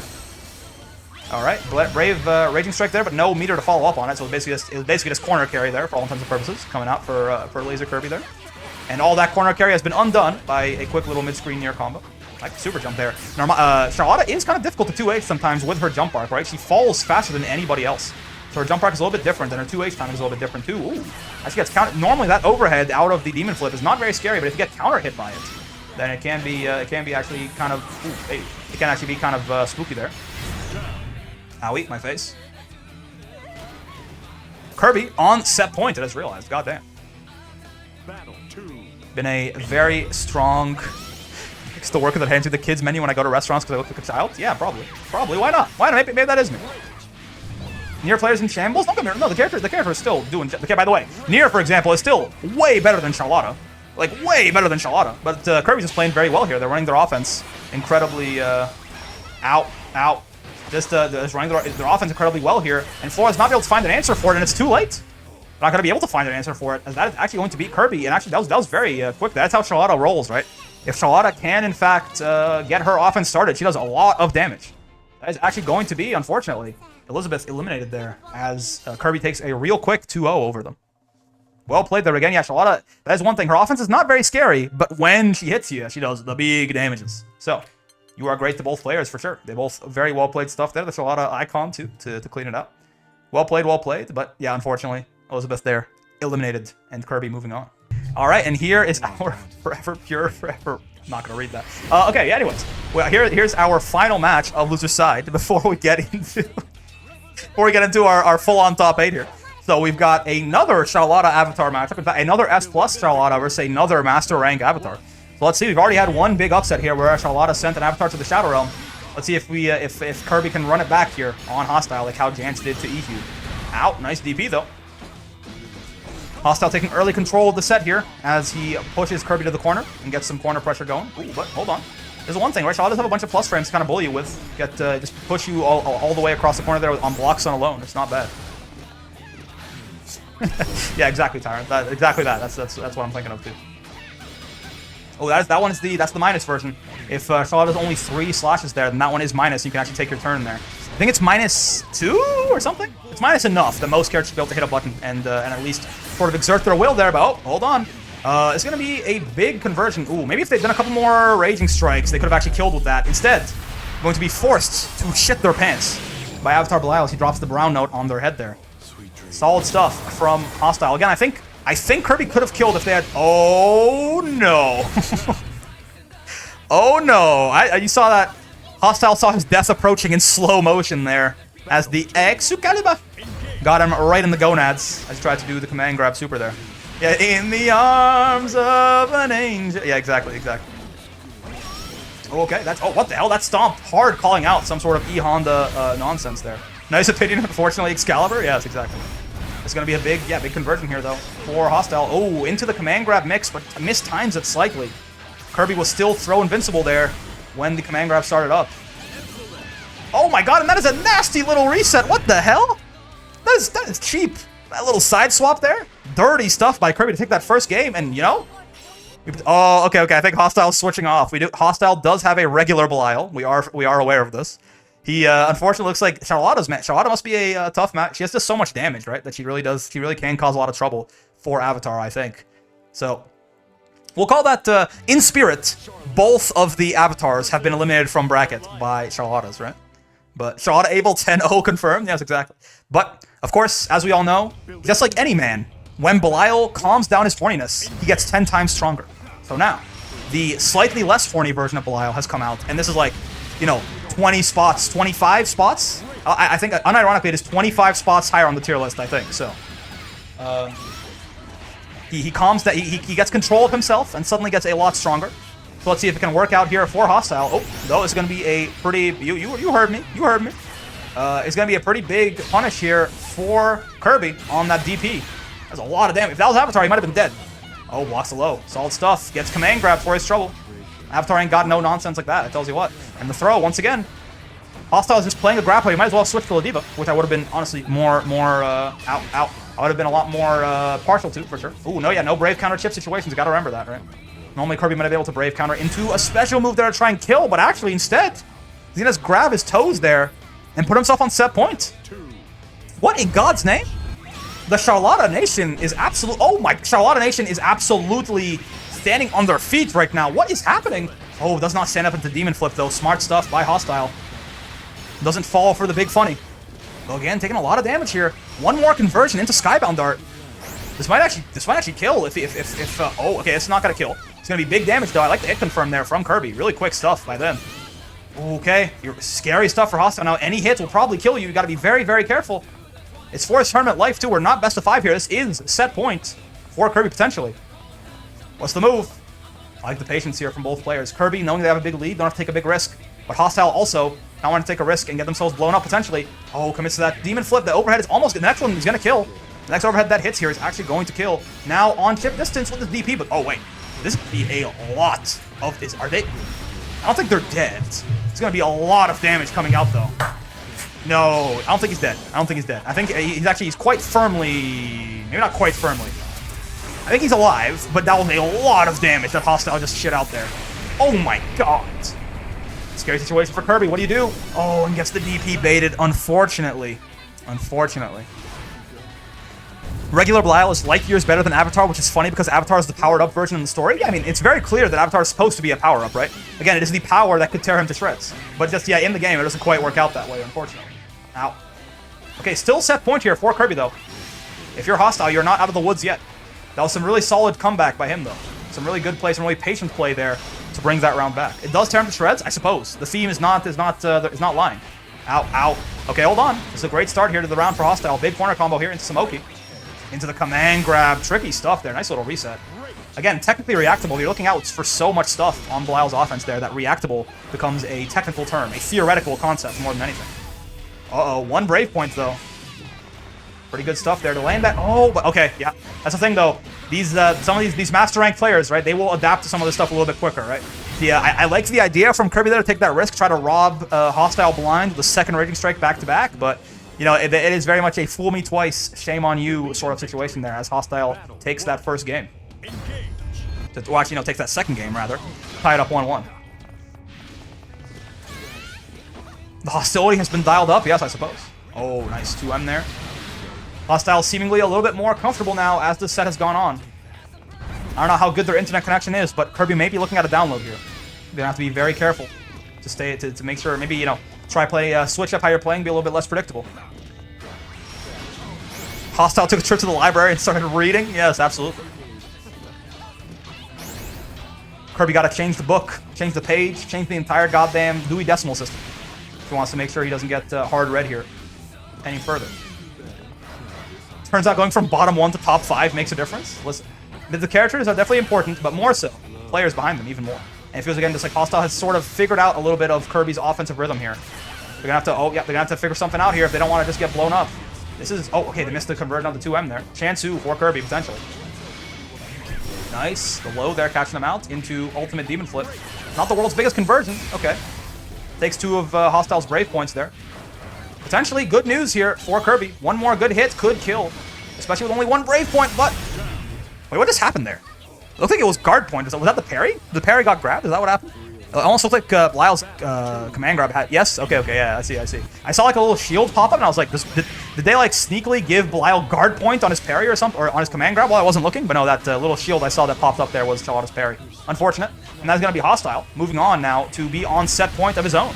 He's brought it all the way back from being down 1-0 and 1 round to potentially taking it over Kirby right here. All right. Some staggered corner pressure here, what Belial does best. So many different plus on block options you got to look out for. All right. Oh, this is going to be not death? Yeah, not death, but a big conversion there to get some corner pressure for Hostile, though. Kirby fighting their way out now. Tries, oh, nice. That side switch setup, still kind of catching Hostile off guard. Tries it again. That time waits a little bit too long. This DP has been blocked. This is probably death, but not actually. That medium DP there is going to be, oh my god, not dead. You can't spot dodge command grabs on hit distance, though. Have to do something. And the 2M going to call them out. It's going to be Hostile taking it 2-1 over Kirby there. Incredibly well-played stuff by Kirby, but as the set went on, unfortunately, Hostile seemingly has got a little bit of a feel of how Kirby like to run their offense. And yeah, he locked in, apparently, as by his own words, and was able to kind of pull it back there. But incredibly good stuff by Kirby there. Really, like, again, almost taking the set on the master player there. You got to be proud about that if you're Laser Kirby. Very well-played stuff. But that's going to be our entire top 8 settled now, so we are going to head on to our winner's side to begin things in earnest. All right, and here's our first match of winner's side top 8, and yeah, you might notice, you know, it's a little bit different than some of the top 8s you might have previously seen. We have a very unfortunate Vasaraga team kill here, as Fuselet goes up against Quirk. You're gonna tell me where you got that scythe, or else. I guess, does Earth have 2 moons? Does this, in this universe? I do love me some Vasaraga, man. Yeah, let's see. I do like how I was talking about this at some point. I can't remember with who. Maybe Lazy, but regardless, they give you so many different color options in this game that like I can instantly I can just tell like, oh yeah, that's, you know, I know which Vasaraga is Fuselet and which Vasaraga is Quirk because everyone's got their own, you know, their own customizations. So they all look very unique, right? I can just immediately tell like, oh yeah, that's Fuselet's Vasaraga. I've seen him a lot. Oh man, armoring through there with the. I mean, this has got to be one of the funniest mirrors in the whole video game, right? This has got to be one of the funniest mirrors in the whole game. Worst reversal in the game? Now hold on a minute. The worst reversal in the game is definitely Luane parry. Don't get it twisted. Nier is probably second worst though. I'll give you that. Oh, misses the media raging strike though. Does Quirk. Fuse actually kind of low on HP here. Bit of a risky situation for them. Next hit will probably beat their ass. Ow. Oh, nice spot dodge there on the battalions. Gets Quirk a turn back there. Nice spot dodge back though. Again, both of these players are very familiar with their character, right? So you're not going to catch them without any gimmicks here. Unless you really condition them otherwise. And yeah, that U projectile from Vasaraga is such a difficult thing to get free of with spot dodge, or with when you're in a chip situation, right? When you spot dodge, I think it's still active enough that it'll beat you. Jumping over it is hard because it's so fast. You can't roll it because it gets close to the ground. You can spot dodge it, I think, but basically you have to be kind of quick with it, right? Ow, ow. So basically, it is a very solid chip tool there, and Quirk putting it to very good use against Fuselit here in the first round. Fuselit though, taking this second round is looking real nice for them. A nice start though. Quirk fighting their way out of the corner. Now they're the one running to the Oki. Yeah, if you look closer, you can see a map behind them. Yeah, these are the biggest boys in the game here. Right? So both of them standing shoulder to shoulder like that basically covers the whole screen. That is a lot of damage. Since when does Vasaraga have damage like that? I mean, I guess Fuselit does only have one Brave Point, right? Which is part of the deal there. I feel like Voss is, he gets really, really high damage off of some stuff, but then a lot of his conversions maybe not quite as scary. All right, battalions once again. Nice, you there for the... Oh, Guard Crush is going to be punishable, though. But it does have infinite armor in case Fuselit did try something. The big steppers, once again. Oh, doesn't get caught by the command grab. Solid awareness there by Quirk, but gets caught by the ultimate command grab. Does half damage, because the move was on cooldown, right? That is one thing. If you use an ultimate skill while your skill was on cooldown, it does half damage. That's going to be punishable. Yeah. Oh, but Fuselit has no Raging Strike or anything to convert off of. And the ultimate DP. Going to keep them alive there. Unfortunately, Quirk not quite ready enough to react to that. And gets blown up to their trouble. Battle 3. God damn.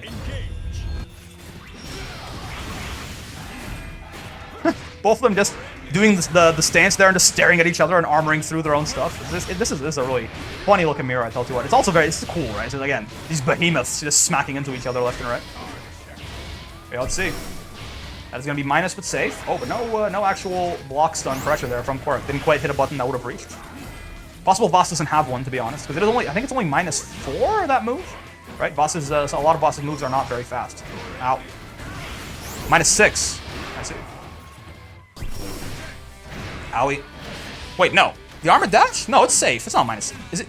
Oh, I guess it's -6, but it's pushback, right? So there's not really any button that's gonna hit it from there. I suppose. Voss grabbing another Voss?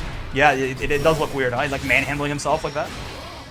Oh, damn. Meanwhile, really nice converting from Fuselit there. Almost death for Quirk. Oh, baby, and jumps right over that again. Voss does not side switch when it is the big steppers there, and Fuselit not quite fast enough with the anti-air. That's going to be Quirk. Taking that first game there over Fuse in the Voss mirror. Solid stuff. Incredibly solid by both players there, but really, really good.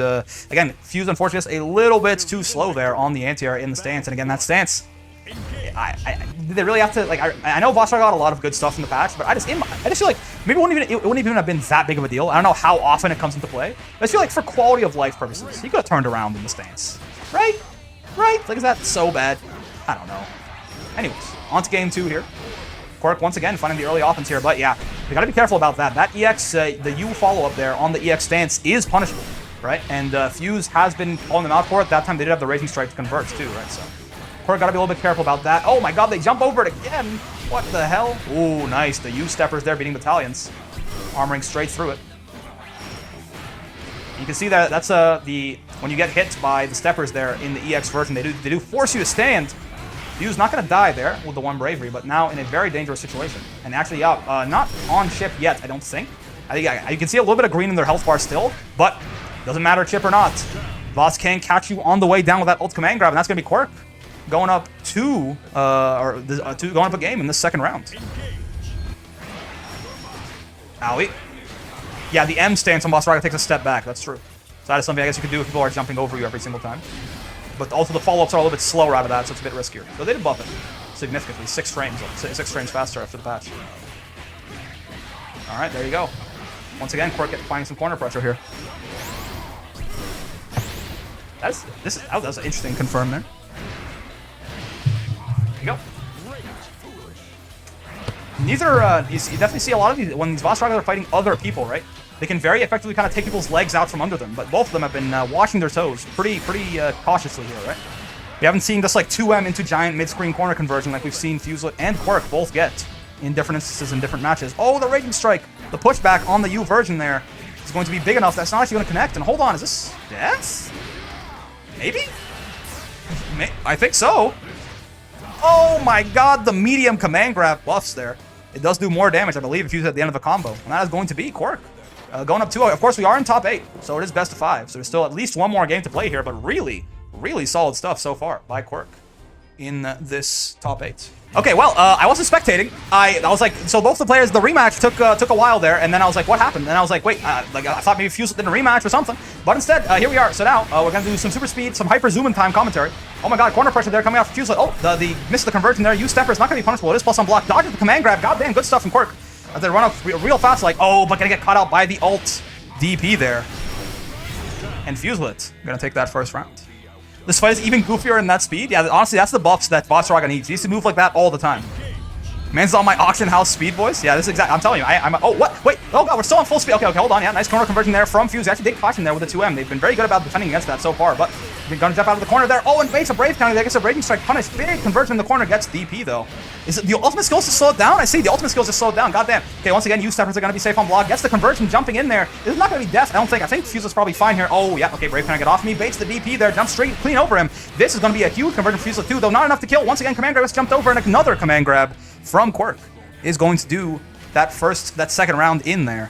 I'm gonna tie us up 1-1. Are we still gonna be super speed? No, we might be. And then we are, okay. The time to fear round start. Big Soul Forge there coming out. Command grab. Once again, the animations there slow it back down to normal speed temporarily. U-stepper, ultimate stepper there. Back throw again. Looks so goofy when Bossraga grabs another Bossraga. Jumps the command grab there. Does Quirk. Very well played. Oh my god, wait, is this full set gonna be over by now? Another throw coming out from Quirk. This is, by the way... Believe in victory.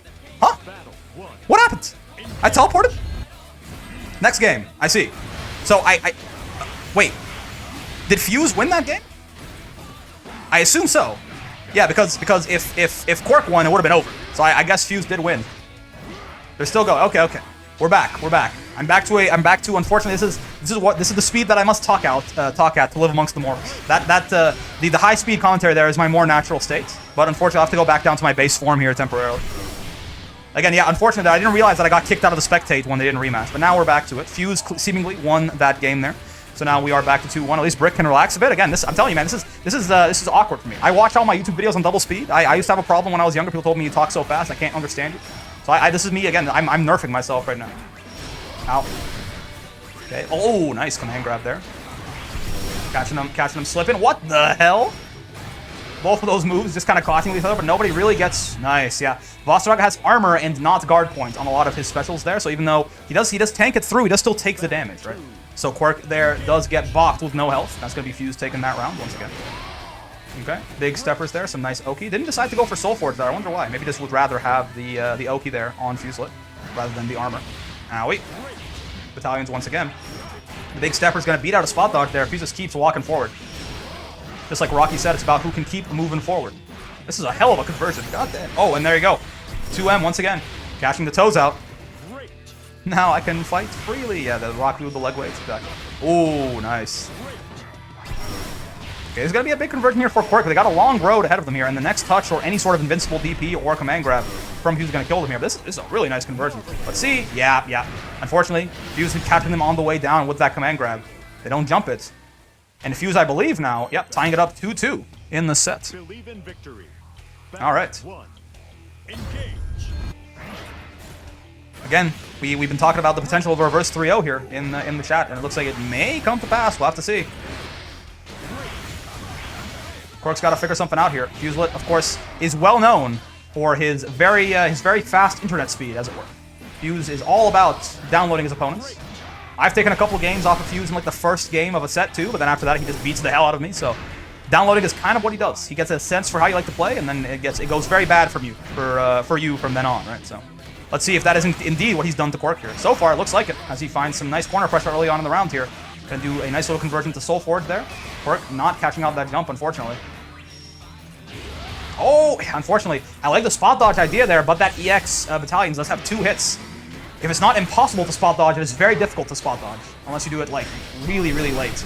Okay, once again, those two moves clashing. Not really going to do anything. There's guard point there on the ultimate tackle for Vasaraga. And that 2M really reached? God damn. Fuselet makes that normal look like a Lucillus button. And that is going to be him putting himself on set points here versus Quirk again. This is winner's side, so even if Quirk loses this, they do get to go down to the side of the bracket and maybe, you know, get to the revenge on Fuse. Oh my god, I love this matchup. You guys see that? The battalions clashing into the far hell clashing. That is, it's so goddamn cool, isn't it? Use the steam, of course, going hard as hell, as always. Ooh, no anti-air there from Fuselet, perhaps worried about whipping. Again, that back throw on Vasaraga has, it looks so funny when Vasaraga does that to another boss, man. Like, he's just so big, so him just pull himself, pick himself up and throw like that. It's disrespectful as hell and funny as hell. Bloody move! Solid stuff there. Quirk getting hit, damage cap there. Big damage coming out of Fuselet. Granblue fancy real length type beat. Ooh, nice. This is going to be a nice little conversion here for Quirk to try and claw their way back into this round again. They can't afford to lose any more rounds at this point. What a delay! What the hell? Fuselet was just, he's like, spot dodge. Do it. Spot dodge. Come on, spot dodge. I dare you to spot dodge. I double dog dare you. I triple dog dare you. Spot dodge already. Quirk did not bite. But, ooh, okay, hold on. What's the move here? I really thought Fuselet was going to perhaps try to command grab through that. I suppose not. Quirk, though, yeah, very difficult situation for them on chip. So many different ways that Fuselet had to kill them there. Just runs up in 6-6Ls to catch the jump, and that's going to be Fuse with the reverse 3-0. Incredibly strong stuff there over Quirk. Quirk, of course, still in this, but sent down to loser's side, unfortunately. All right, and here we are with our next match of winner's side top 8. And we've got Seika here on the Zeta versus Besu on the Narmaya. So let's see. Zeta, a character that I think, personally, got away with absolute murder in the last patch. So let's see how Seika gets on here. Besu, of course, been looking very strong on this Narmaya so far from what we've seen. But Seika ain't no pushover. Very strong player. You may have heard of them before. Let's see how Besu can get on. Nice Brave counter there, just using it offensively, right, to keep their turn going, essentially. Raging Strike conversion in the mid-screen there.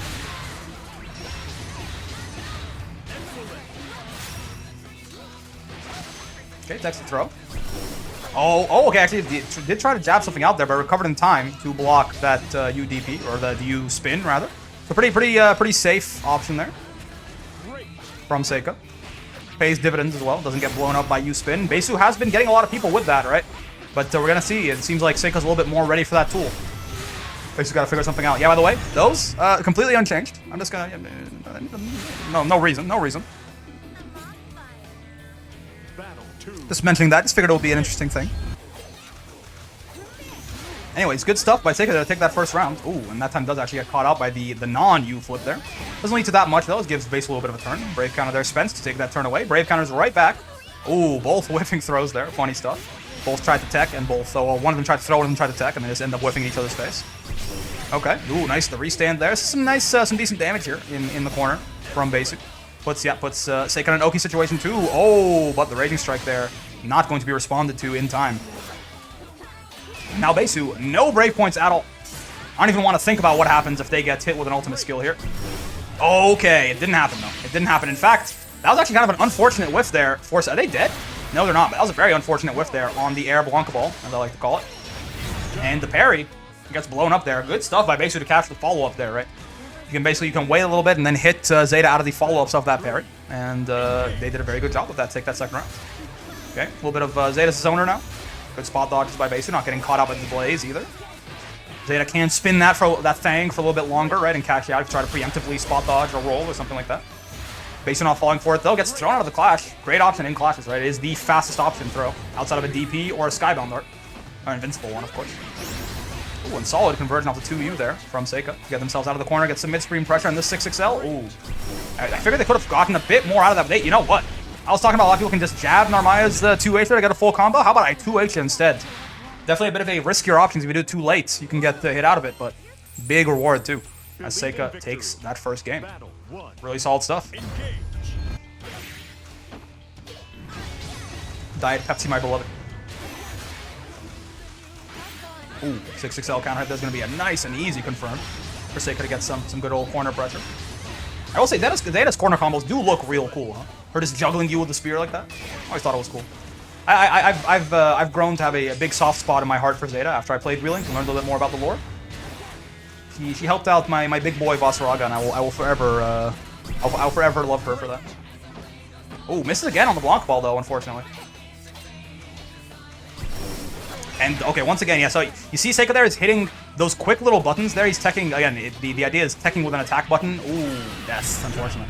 Teching with an attack button instead of teching with throw, right? In case people try to throw bait you or shimmy you, you could still hit them out of it. And Seika's hitting those quick little 2Ls, 5Ls, things like that. So even when Besu does ultimate flip to try and bait it out, the lights recover in time. He doesn't actually get punished. Now, of course, if he did EX flip, right, it's possible that it could hit him, right? But it's also possible that he would be in block stun, and if he delays it long enough, he'd be fine anyways. Ooh, nice. Gets the legs there. Does Besu. That's is that plus on block? Even the non-EX version, I suppose. It didn't look like a counter hit though. So maybe Seika just wasn't blocking there. Was trying to jump out or something. Okay, pretty solid damage there coming out of Besu. Raging Strike conversion here, gonna give Seika some nice corner carry though. Ooh, into the block, into the Blanca balls too. Depends on spacing. That makes sense. I believe that. Oh, and the cross-up does get him. You gotta be careful sometimes. Oh, nice. And once again, the EX flip is what we're talking about. That one you can't mash on, right? It's actually quite dangerous to mash on. It's minus if you think it's minus. I believe it. But yeah, really solid stuff by Besu there. With they haven't really been representing the EX flip too much. Kind of caught Seika possibly a little bit off guard with that one. Got counter hit out of their what they were trying to, whatever they were trying to mash right there. Big combo into the round for Besu, and now, yeah, that once again that is plus on block. I'm not sure, maybe Seika wanted parry and they misinputted, but that EX flip from Narmaya there is big time plus on block, so you gotta respect that if you block it. Unless it's possible they thought they were going for a throw or something, they were trying to mash out, but out. Okay, break. Oh, gets hit out of the startup of the U flip that time, I think, huh? They didn't even have time to like disappear from sight before Seika blew them up there. Interesting. Though this is probably no, actually. If they had another, but baits the parry there, right? With the flip taking a little bit longer to go off. Hits the parry after the active frames are over. That's going to be Besu. Tying it up 1-1. Really solid stuff. Believe in victory. Listen to the round start, man. A lot of you guys play this video game and you don't believe in victory, okay? And I need you to listen to round start, man. He's got some wisdom to drop on you. Oh, once again, the cross-up. You got to be ready to hit the guard button against these Narmayas sometimes, man. A lot of them do that. That cross-up is a little bit gimmicky sometimes, but like, just in case, you know, the guard button it's never gonna hurt you. My wheel of fate is turning. That's right. Motherfuckers reading the patch notes be like, I'm blaming the beasts. Oh, nice spot dodge there, but still a little bit too. Again, that's why you kind of want to mash on that a lot of the times. I think it's kind of hard to spot dodge it enough that it's your turn. Right? You got to be real preemptive on that. Oh, but no conversion. I was gonna say the baited brave counter actually does end up working against Seika there. But no conversion from Besu means this is going to be big damage. Seika now very close on HP and has a Brave Point advantage. So overall, you could probably say this round probably favors them at this point, unless they get a reversal Skybound Dart or something. Okay, some solid staggered pressure though. 6XL. You see that new pushback coming into effect there, making it a little bit harder to just do it over and over. And this is exactly what I'm talking about. This is probably going to be the end of Besu's life. Indeed it is. Lucille's 5M giving you Ragna flashbacks. It reminds me of Nago's got these. Is this 5K? Nago's 5K is a ridiculous. I don't know if they've nerfed it since the last time I played, but when I played Strive, that shit was a war crime, little boy. Anyways, Seika getting some. Oh, I guess he's getting some nice corner pressure here, but basically just jumps right out of it, like a Street Fighter 6. Just holds up back or up forward out of the corner, and now he's the one pressuring Seika in the corner. Some missed. Oh, nice spot dodge on the 6XL there. That was. I don't know if that was a read on 6XL in particular, but again, 6XL has been nerfed to have more recovery there on width, 5 frames more. It's also, you still basically have to do it preemptively to punish it, like you did before the patch, but it's a lot safer to try and spot dodge it now. It's very rare to still spot dodge it and then get your face blown up for it. Anyways, one break. Oh, that Raging Strike is just way too far away, unfortunately. Seika a little bit miscalculating the range there, but gonna find the kill regardless here, as they seal up this second game, I believe this was. I believe so. Yeah, indeed. Oh, third game, actually. 2-1. I forgot. Yeah, Besu took one as well. Still, obviously, this is top 8, so it's best of 5. So at the very least, one more game to play here. Believe in victory. Battle 1.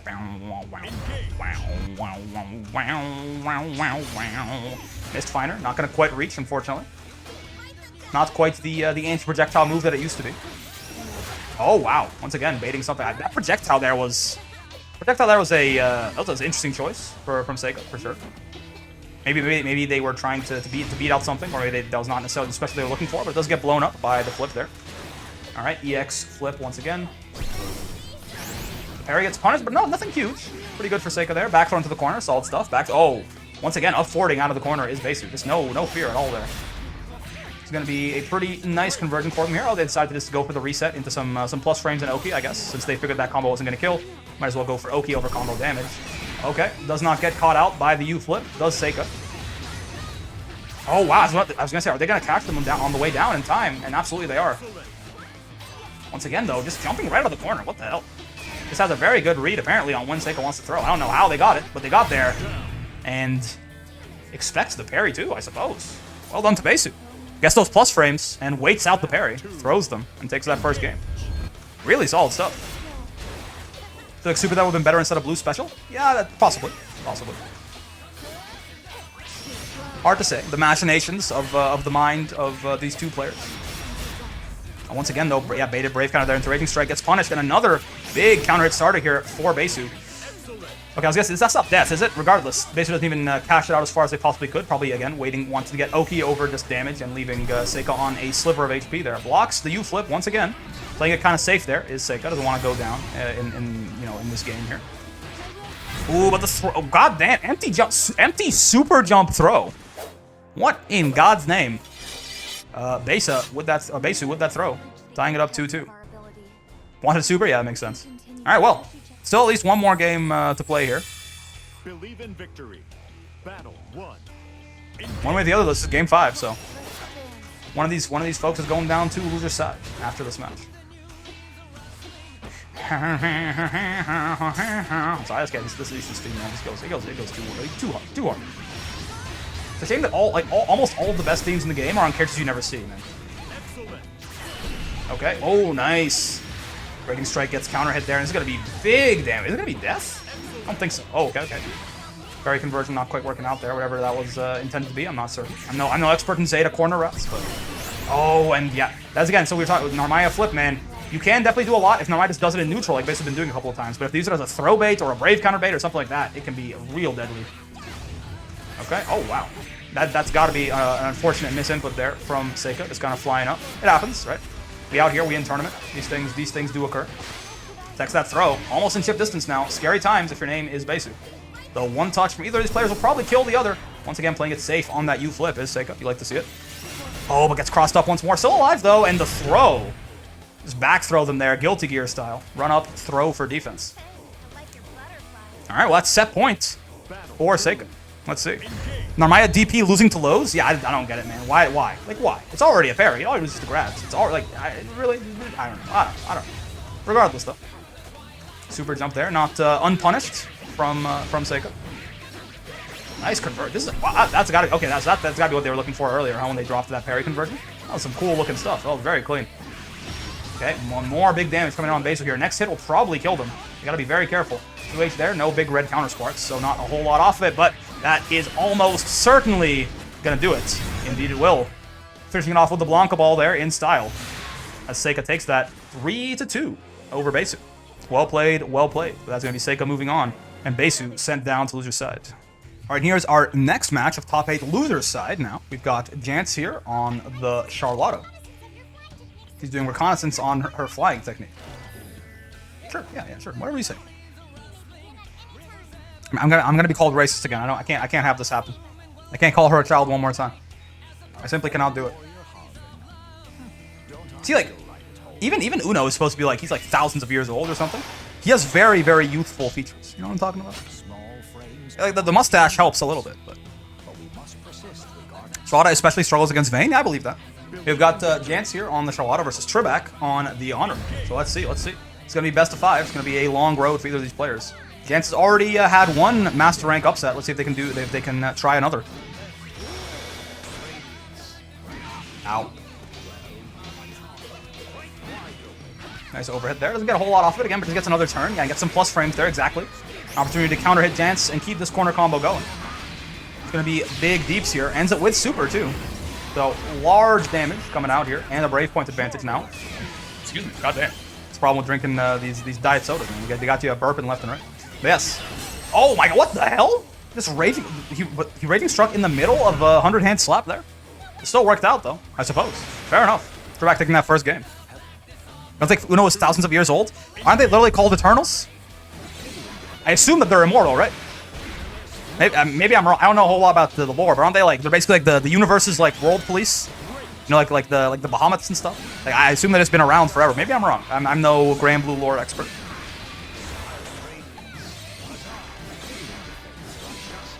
Okay, some zoning happening here. Makes sense, right? Charlotta definitely has a little bit of a tough time getting in if she can't just Honda headbutt you there, which obviously a lot of Uno's fireballers are going to beat. So, Trebek trying to keep Jance at range because when Jance gets in, this is exactly what happens. Okay, ooh, nice. Blocked. Recovers some spot dodge in time to block that spinning slash. Again, a lot of the times he tries to spot dodge that U spinning spear there from Uno. He's going to get blown up for it. Jance here, I think, with the conversion is going to get the kill. I'm pretty sure. Yeah, there you go. It's a Skybound Dart. I'm pretty sure this will indeed kill. Andre's age is entirely unknown. Whenever everyone says their age is unknown, it means they're like 2,000.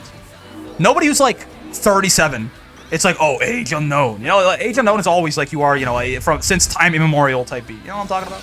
If Andre's like in his 40s, we would know that he's like 42. Somebody would have been around when he was born and been like, oh yeah, I saw that guy. I saw him when he was a baby. He's like 40. Ow. Oh, wow. Nice catch on the way down. I mean, that DP is punishable if you just block it. So maybe Trebek could have gotten a bigger punish there if they had waited all the way, but still. Okay, well, so yeah, the parry follow-ups from Andre do go off regardless, right? So even if you're Jance there, even if you do not run into the parry, you do have to still watch out for the follow-ups.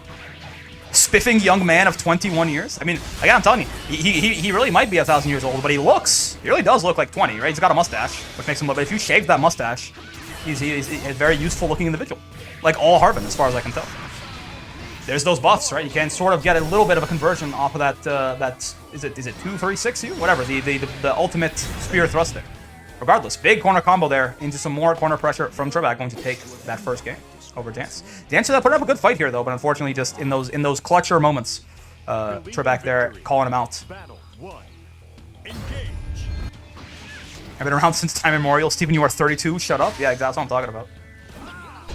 Oh god, nice counter hit starter there from Jance. It's gonna be big deeps. Goes for the Raging Strike too, cashing out here, trying to get as much damage as they can. Oh, but mistimes the setup there with the Demon Flip, unfortunately.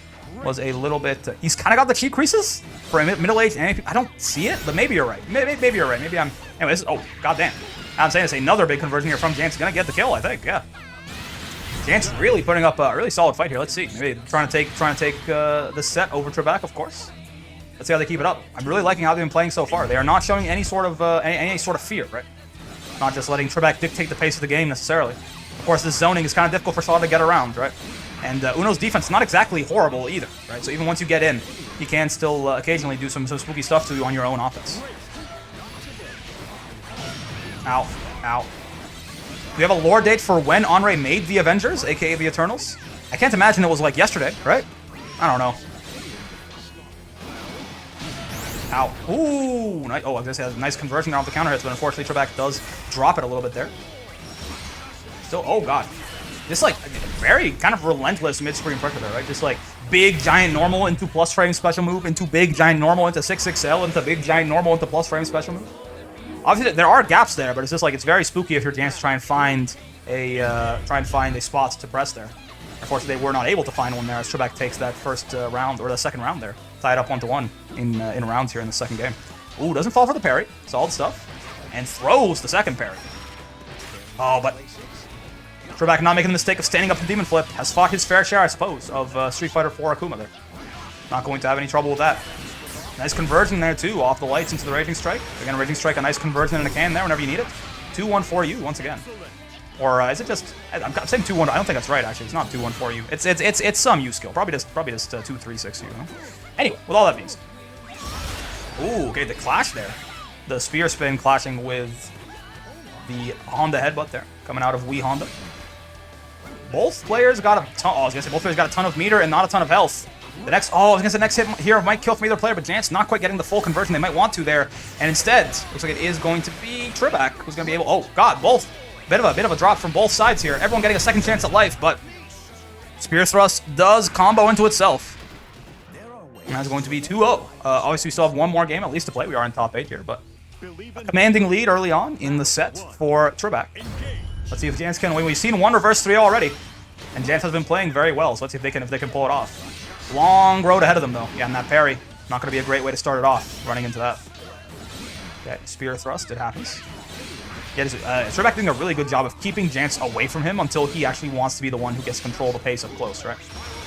Like, Jance is having a really hard time approaching, I think. Oh, that's a good punish. Solid stuff. Counter hit there on what looks like, I believe, Henri's 5H. If I have to guess from the beefiness, the meatiness there, the seeming beefiness of that hit. Oh, and another big conversion there off the 5H. Yeah, Trebek is just standing at this range where he can contest. Yeah, and Jance really can't, right? I can definitely see how this matchup feels like it's kind of difficult for Charlotta here, right? Again, Trebek is he's standing at these ranges where Jance can't really contest. Just kind of poking him to death slowly. Sometimes not even that slowly. Some of these conversions are doing good damage. And Trebek now on set point. Alright. Another Raging Strike conversion in mid-screen here. Gonna be even more big damage and corner carry and a wall bounce there from pretty far away for Trebek. Jance in a spooky situation now. Next hit probably is going to kill because he doesn't have quite the meter or the brave points. Now though. Now you are in big danger. Exactly. If anything touches you, it's gonna be death, right? Absolutely it will be. As Trebek takes that in a 3-0 fashion over Jance. Well played to both players, but Trebek just had the correct way to play that matchup. Again, spacing out so well, slowing down the pace, not really letting Jance run his game at all, unfortunately. That's going to be Jance eliminated from tournament, but an incredible performance, honestly, from Jance, eliminating one master player and putting up a great fight against another. We love to see it. The People's Champion putting in some absolute work there, bringing home the bacon. That's going to be Trebek moving on, though, in this loser's side top 8. All right, and here's our next match of loser's side top 8 here. We've got Hostile on the Avatar Belial, going back to the well once again. He did switch to Belial last time after he lost the first set. We'll see if that's the plan again. But for now, he's against Toki on the Narmaya. God damn it. Stop being so weird, Belial. Be less weird. God damn. What a freak, man. Not in the good way either. Oh, nice. Round start backdash. Just trying to call out any sort of aggressive option there from Token. You know, he did do round start EX Mistfinder, so I suppose it wasn't such a bad idea. Oh, wow. Just runs straight up to him in the wings there and clips him. Solid stuff. Toki, again, was playing very aggressively last time we saw them. Let's see if they keep up that same energy. Looks like it so far, right? And they're not really waiting for their opponent to run their mix. They're just trying to, yeah, like right there. They actually did wait and got punished for it, right? A lot of times it seems like they just want to run up and blow you out first before you even get the chance to do whatever it is that you want to do to them. You flipped. Once again, kind of messing with Hostile's head there. I believe got crossed up there. Was not necessarily holding the right direction. No guard button either, and that's big damage there. God damn. Again, it is on Avatar. Take it with a grain of salt, but that is like a lot of red that I saw. Except Abel, screw that guy. I have a misinformed reputation as an Abel hater. I'm a hater of Abel's current power level. I'm actually the #1 Abel defender. I think he deserves to be a lot better in this video game because I think his archetype of character is really cool. I just hate that they made him ass. I just wish he wasn't ass.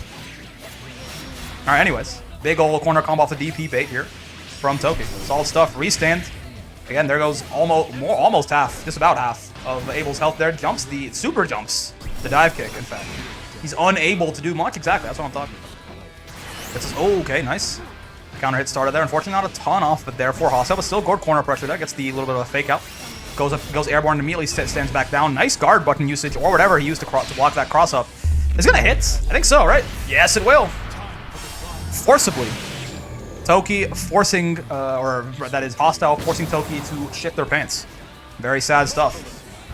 Hopefully Toki brought a spare, but that is going to be Hostile taking that first round, or that second round rather. Sorry, stream crashed in hero defense. I assume just trash more on Abel. I will never beat the allegations. Once again, the round start EX Mistfinder being dodged or duck dive dipped away there by Hostile. Oh, that's gonna sting. Yeah, that EX flip starter there is gonna be up into the read. This is big damages, big deeps. One more touch and now, oh, plus on block. Okay, Hostile does not match on that. Good patience there. Good awareness of that option. Dive kick is gonna, okay, not gonna lead to a whole lot on hit there, but it is something. But instead, he's going to get clipped in mid-screen there into the nice, easy peasy Raging Strike conversion. That's gonna be Toki taking that first game. Okay, yeah, and looks like the same. We're getting the same thing happening here. Hostile tries to Belial the Avatar, memes around for a bit, and then calms down his horniness, goes back to the much, much better Belial, and goes from there. Locks in, as it were. Let's see. Is he locked in? Will he be locking in? Let us find out. Believe in victory. Battle 1. Engage. Both of them super jumping round start. Two players after my own heart, I'll be honest with you. The round start super jump, it's a cruel mistress. I want to do it so often and it gets me killed so often. Every now and then it just works so beautifully. Oh, good stuff, Dragon. Okay, EX projectile there, get the hell off me. Gets Brave countered. No 2H there, or no anti-air from Toki, but overall. I mean, it still has a good corner position here, but it's spent through Brave points very aggressively. Though next hit will probably kill, if they can find it on Hostile, anything almost into Skybound Dart will be big damages here. Okay, some staggered plus frames there, you know how it be. Super jump, air ult grab. Yes, perhaps. Oh, that's not good. Yeah, blocks that clean, does Toki. That's going to be a very dead Hostile in the first round of the second game. Some peace and quiet. God damn. Okay, once again, pinwheel. Toki caught live on stream looking to pinwheel, but gonna jump that command grab. Nice. That was actually a bit of a cheeky reset there by Hostile too, but Toki very awake. Not asleep at the wheel at all. Very actively analyzing the situation there and did not get caught out by the little gimmicky reset into the command grab there. I like Hostile tried. I like the idea, to test your opponents, but Toki showing you that they are in fact ready for that. Okay, super Skybound, or Skybound right here, gonna be a whole bunch of damage. Probably the only one who doesn't like UPSETS theme. You're too British.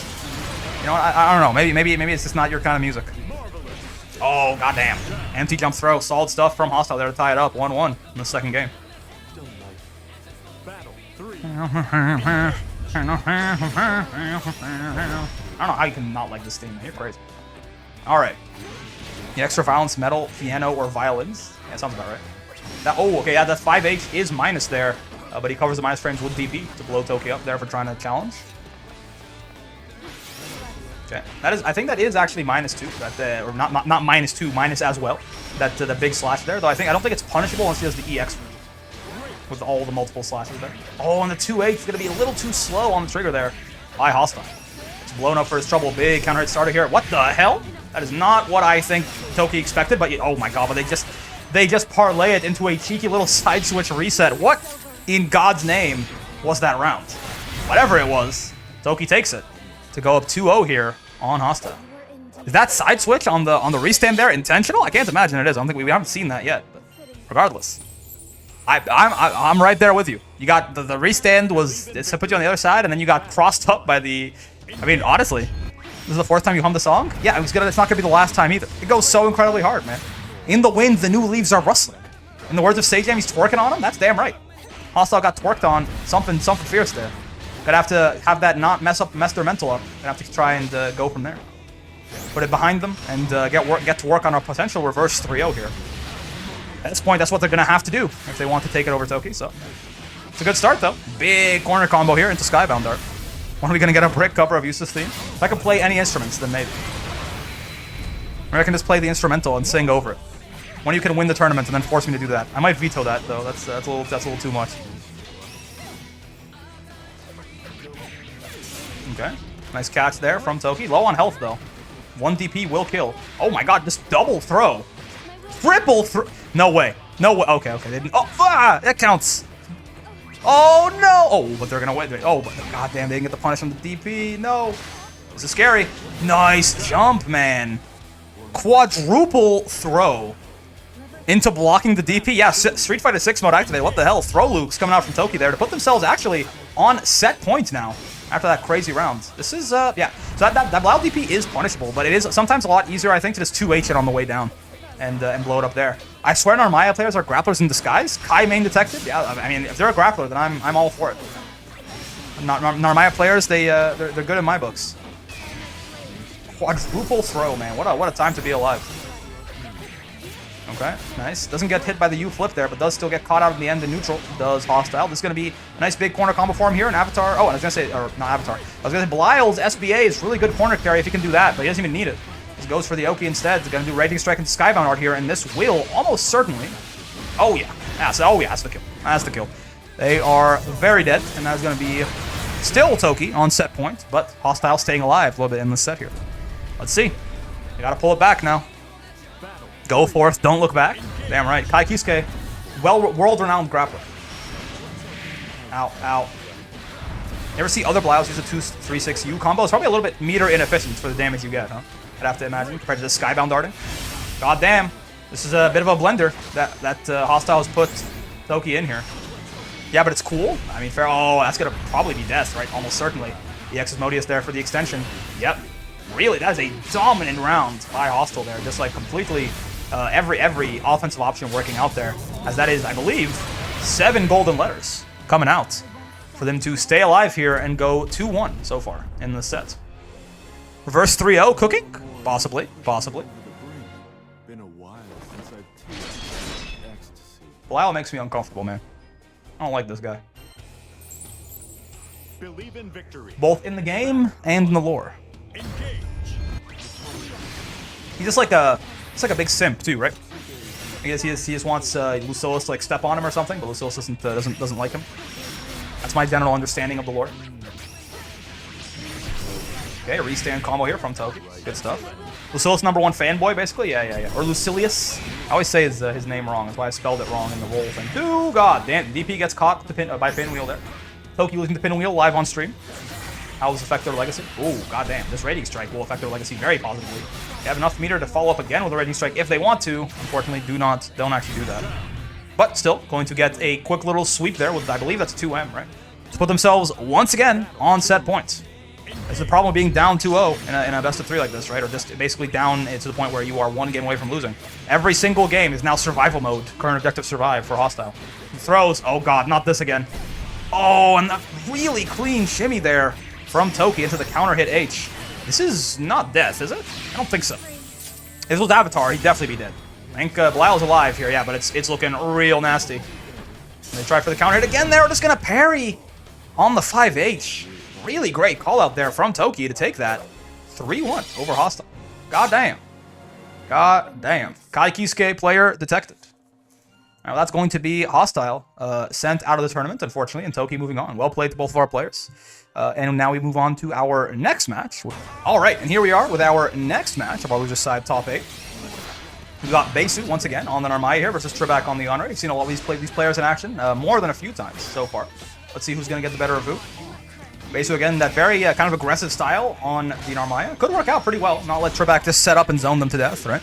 But also, could be very problematic to just run into a bunch of on-ray parries and get their insides blown to their outsides, which is not where they're supposed to be.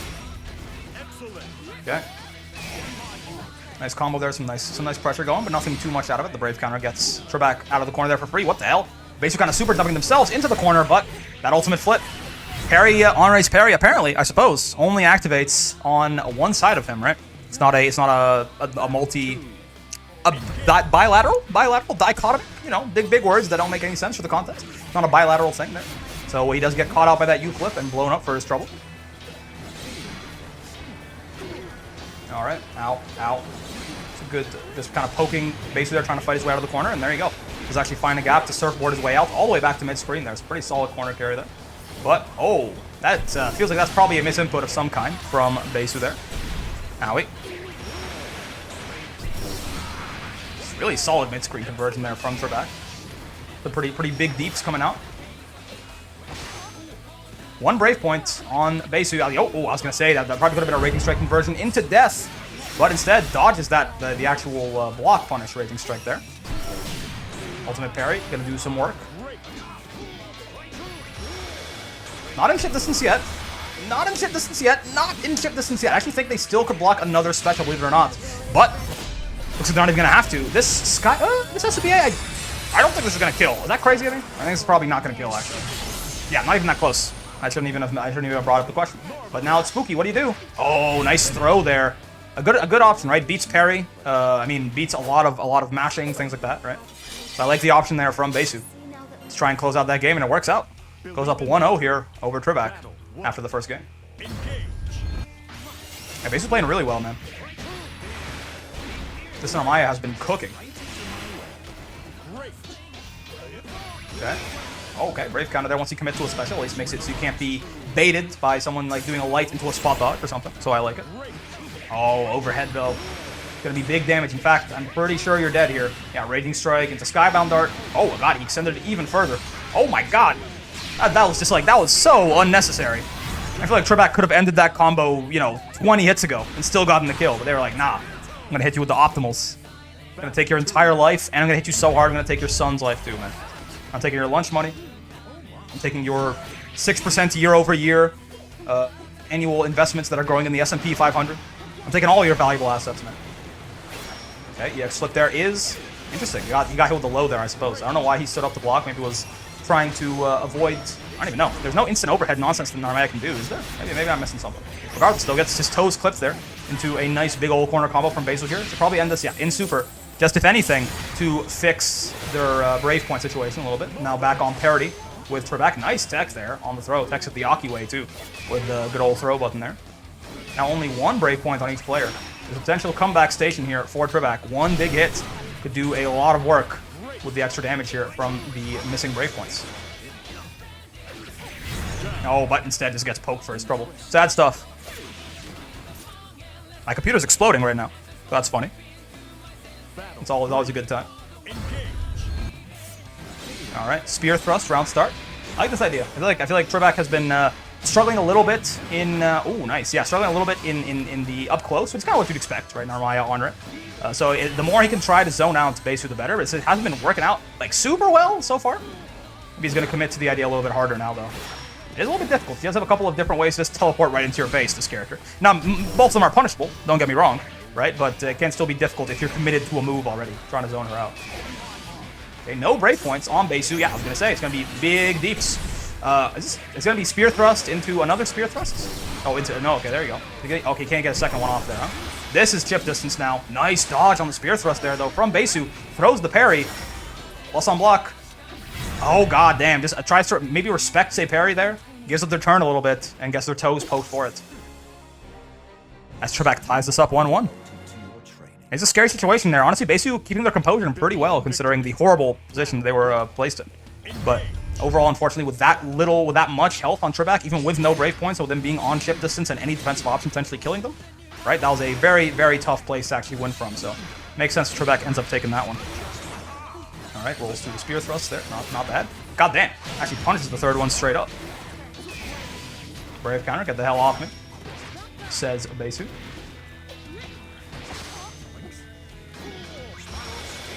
5-8 into EX specials. Trebek's doing this a lot, right? So just get that control in neutral there, right? And then go from there.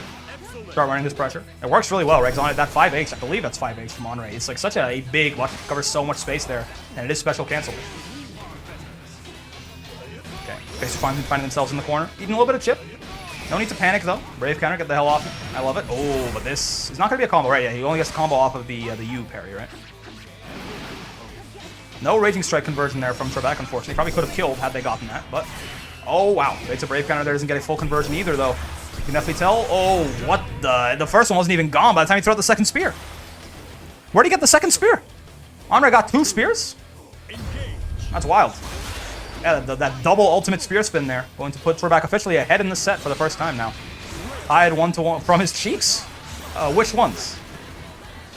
You know what? I'm not gonna ask. Okay. Brave counter once again. Using it in kind of an aggressive manner there is Basu to try and push Trebek back into the corner. I like the idea, but also, yeah, it does, you know, the risk of that mounts very quickly. Ooh, the full parry there on the U flip. Very strong stuff from Trebek. It's going to be a painful combo. Basu's alive, but goddamn, barely. On a technicality, an empty jump throw. Make it 2-1 for Trebek. Mounting a comeback here. At this point, not even a comeback. They're ahead, official. Of course, we still have at least one more game to play here, so Basu's got a chance. Try and bring this back, but it seems like Trebek is catching them off guard with a couple of different options here. Okay. Ooh, Brave counter to Brave counter. That EX dive kick there from Uno is so scary, man. It leads to a full combo on hit, and it's plus on block. That is one of his, like, I think, stronger moves, personally. Quite the thing that he's got access to there.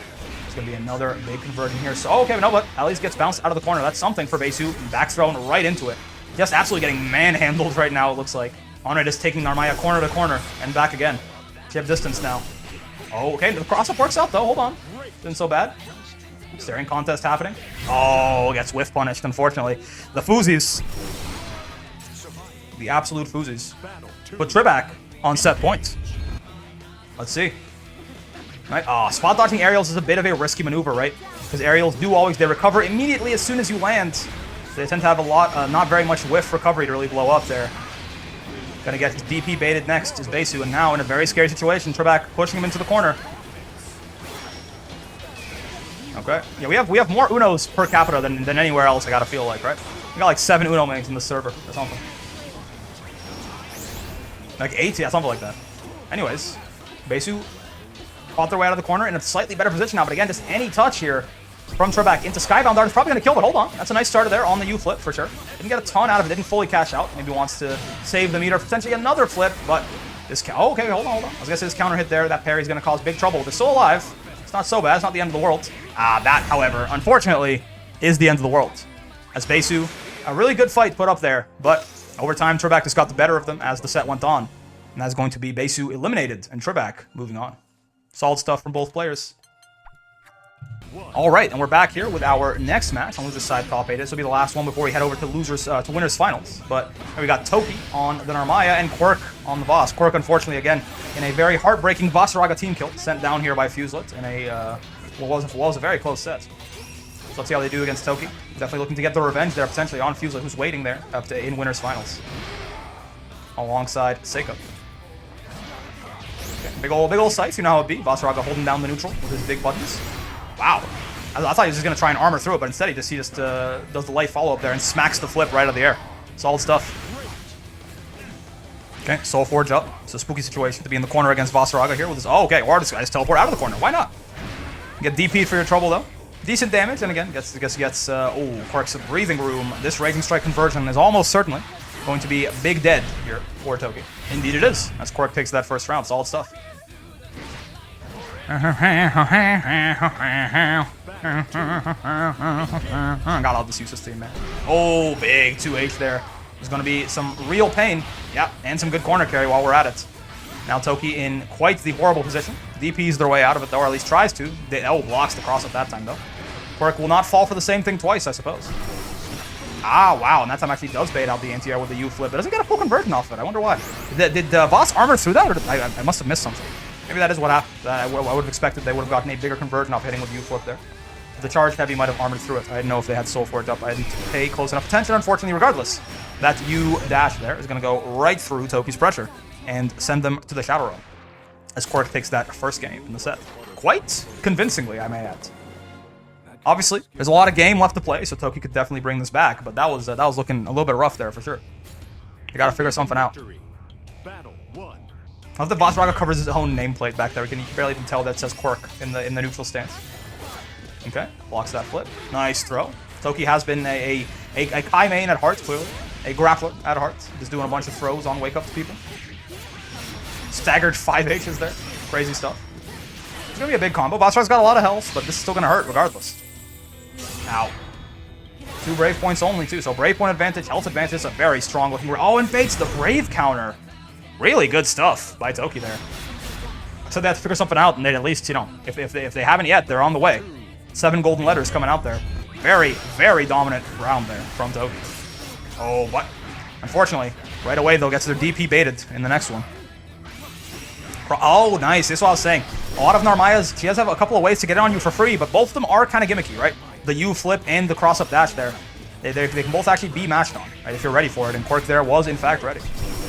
I was gonna say, I'm pretty sure U flip is gonna win here, and that's exactly what happened. Now, big corner combo that Quirk has to eat into the restand. Oh, I see. They have the close L there is for the plus frames, right? Essentially go into a throw, medium command grab. That was clean as hell. Just grabs Toki straight out of the air there. Another Raging Strike extension. This is gonna be death. Hard to say. They don't have enough meter. They have 24% meter, but get grabbed, nerd, says Quirk. Hitting him with the command grab there. Solid stuff. Fortunately, yeah, didn't quite have the meter to actually get that third Raging Strike extension, but still made it work out in the end. Toki, though, now getting some solid momentum going in this next round. Vossaraga in the corner without Soul Forge is quite the sad character. As long as you don't let him clip your toes with 2M, there's not a whole lot this guy can do, man. No meter, no reversal, no bitches. Vasaraga is in a sorry state right now. He does have the meter for reversal now. He's kind of fighting his way out of the corner. Love to see it. Gets, what was that? Ultimate projectile or something like that? Ultimate tackle, maybe? Getting hit out of the start there. If you're not sure, Vasaraga's armor only starts on frame 6 on his moves, right? So outside of his command grab, he actually does not have a frame 1 invincible reversal besides his Skybomb darts. Okay. Not gonna get hit there by the cross-up, but doesn't punish it either. Toki getting out of the corner for free there. Oh, yeah, for 50 meter, I suppose, but still. Overall, you gladly pay. If you could... Oh, no, Raging Strike. This is gonna be big damage. Not gonna be dead, I don't think. If it was Avatar, maybe we could talk. But Vasaraga lives these. Oh, especially if you miss the restand, and the command grab gonna do big deeps with 50% extra damage there from no brave points. Parries right through the stance. That parry from Narmaya is a multi. Is it gonna kill? Oh, no, it's not. Parry from Narmaya is a multi-hit, so we can kind of go through the armor. Now you're in chip distance, and the 6-6-H gonna beat out Ultimate Mistfinder there. Quirk going up 2-0 now. Oh, Toki potentially. I don't know if this is a character switch, or if perhaps they are trying to calm themselves for a second, take a quick breath. No, it is a character switch. Going to the Zoe. Maybe not a big fan of Narmaya Vasaraga. I could see it. Narmaya kind of stubby and neutral. Vasaraga the exact opposite. Maybe kind of hard for her to get herself established without trying to go for some gimmicky options like the flip or the teleport or something like that. If they do EX dives, they're going to be deleted? Oh, who knows? Maybe Quirk doesn't react to it. Some people don't. You never know. There you go. Air Lightning. Immediately, the Zoe gets the first blood. That must mean it's working. Oh, nice. A little bit of an air unblockable setup there. Doesn't get a whole lot off of it, but I do like it. Block the laser and to get... Oh, no. Yeah, that 6-6-H from Zoe, though, if he does both hits, is going to be very punishable. And Vasaraga has normals to do it, too. He's got the range on his big old scythe there. Okay. Gets thrown, nerd. Again, Toki. Still a grappler player, even on their Zoe. Clearly. Gets absolutely sent into the dirt there by U-steppers. Whoa, that combos? That's cool. I did not know. The air lightning is out. The air lightning combos into the dragon. Who would have thought? Who would have thunk it? Probably everyone who plays Zoe, but I did not. I don't. There you go, spinning slash, paying good dividends there. The air lightning not going to successfully bait anything out from Quirk though. Yeah. And they got to be a little bit more careful with that 6-6-8 if I do say so myself. It's gotten them hurt a couple of times here, and Quirk seems very aware of the fact that it's punishable and very ready to do so with a Raging Strike conversion. In fact, set points now for Quirk. So, if Toki wants to try and figure something out here, they don't have a lot of time left at this point. Okay, 6-6-L. Zoe did get some far lights buffs there, which seemed kind of minor on first glance, right? But they do actually really help her conversions off of... She can get 6-6-L into far L into Rekka there, so it's actually quite nice for her now. Alright, some stagger pressure there. Oh, text the grab actually this time, this Quirk. Not falling for the same Kai skate shenanigans. Doesn't grab... Oh, I was gonna say, doesn't grab their toes. Good stuff by Toki to block their toes from the 2M there, but... Gets command grab for the trouble anyway, and now kind of blocking themselves into the corner here over time. You gotta be careful. Dragon catch the spot dodge there. Yeah. Oh, wait, that wall bounces? Is it medium battalions that wall bounces, I suppose? I know that a lot of them don't. This is a lot of damage. No? God damn. So he got absolutely eviscerated there, and now the command grab. Medium on counter. I see. Yeah, it's gonna be it, unfortunately. That just massive conversion off the medium battalions of fear is going to put Toki in a position that is very hard to win from. And then Quirk, gonna take it. I believe 3-0 there. Really, really solid stuff. All right, so we're gonna go to our winners finals next, actually. All right, and now we have our winners finals coming up. We got Seika and Fuselit here. Fuse makes it a... Okay, that one I'll agree. Yeah. Vasaraga's armored tackle is not a reversal, but when Fuse uses it, it looks like it's frame 1 invincible. I'll definitely agree on that one, ladies. But yes, we've got Seika versus Fuselit here in winners finals. Of course, winners finals, the story of every tournament. The winner of this pretty much immediately becomes the favorite to win the whole thing, right? Grand finals, a massive advantage. So both of these players are going to want to take that down for themselves for sure.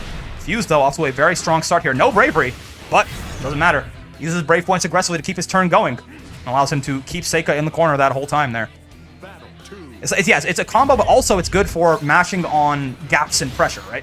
In that way, it can be used kind of like a reversal. If there's a big gap in your pressure that is 6 frames or more, you can armor through it, right? But it's definitely not a reversal.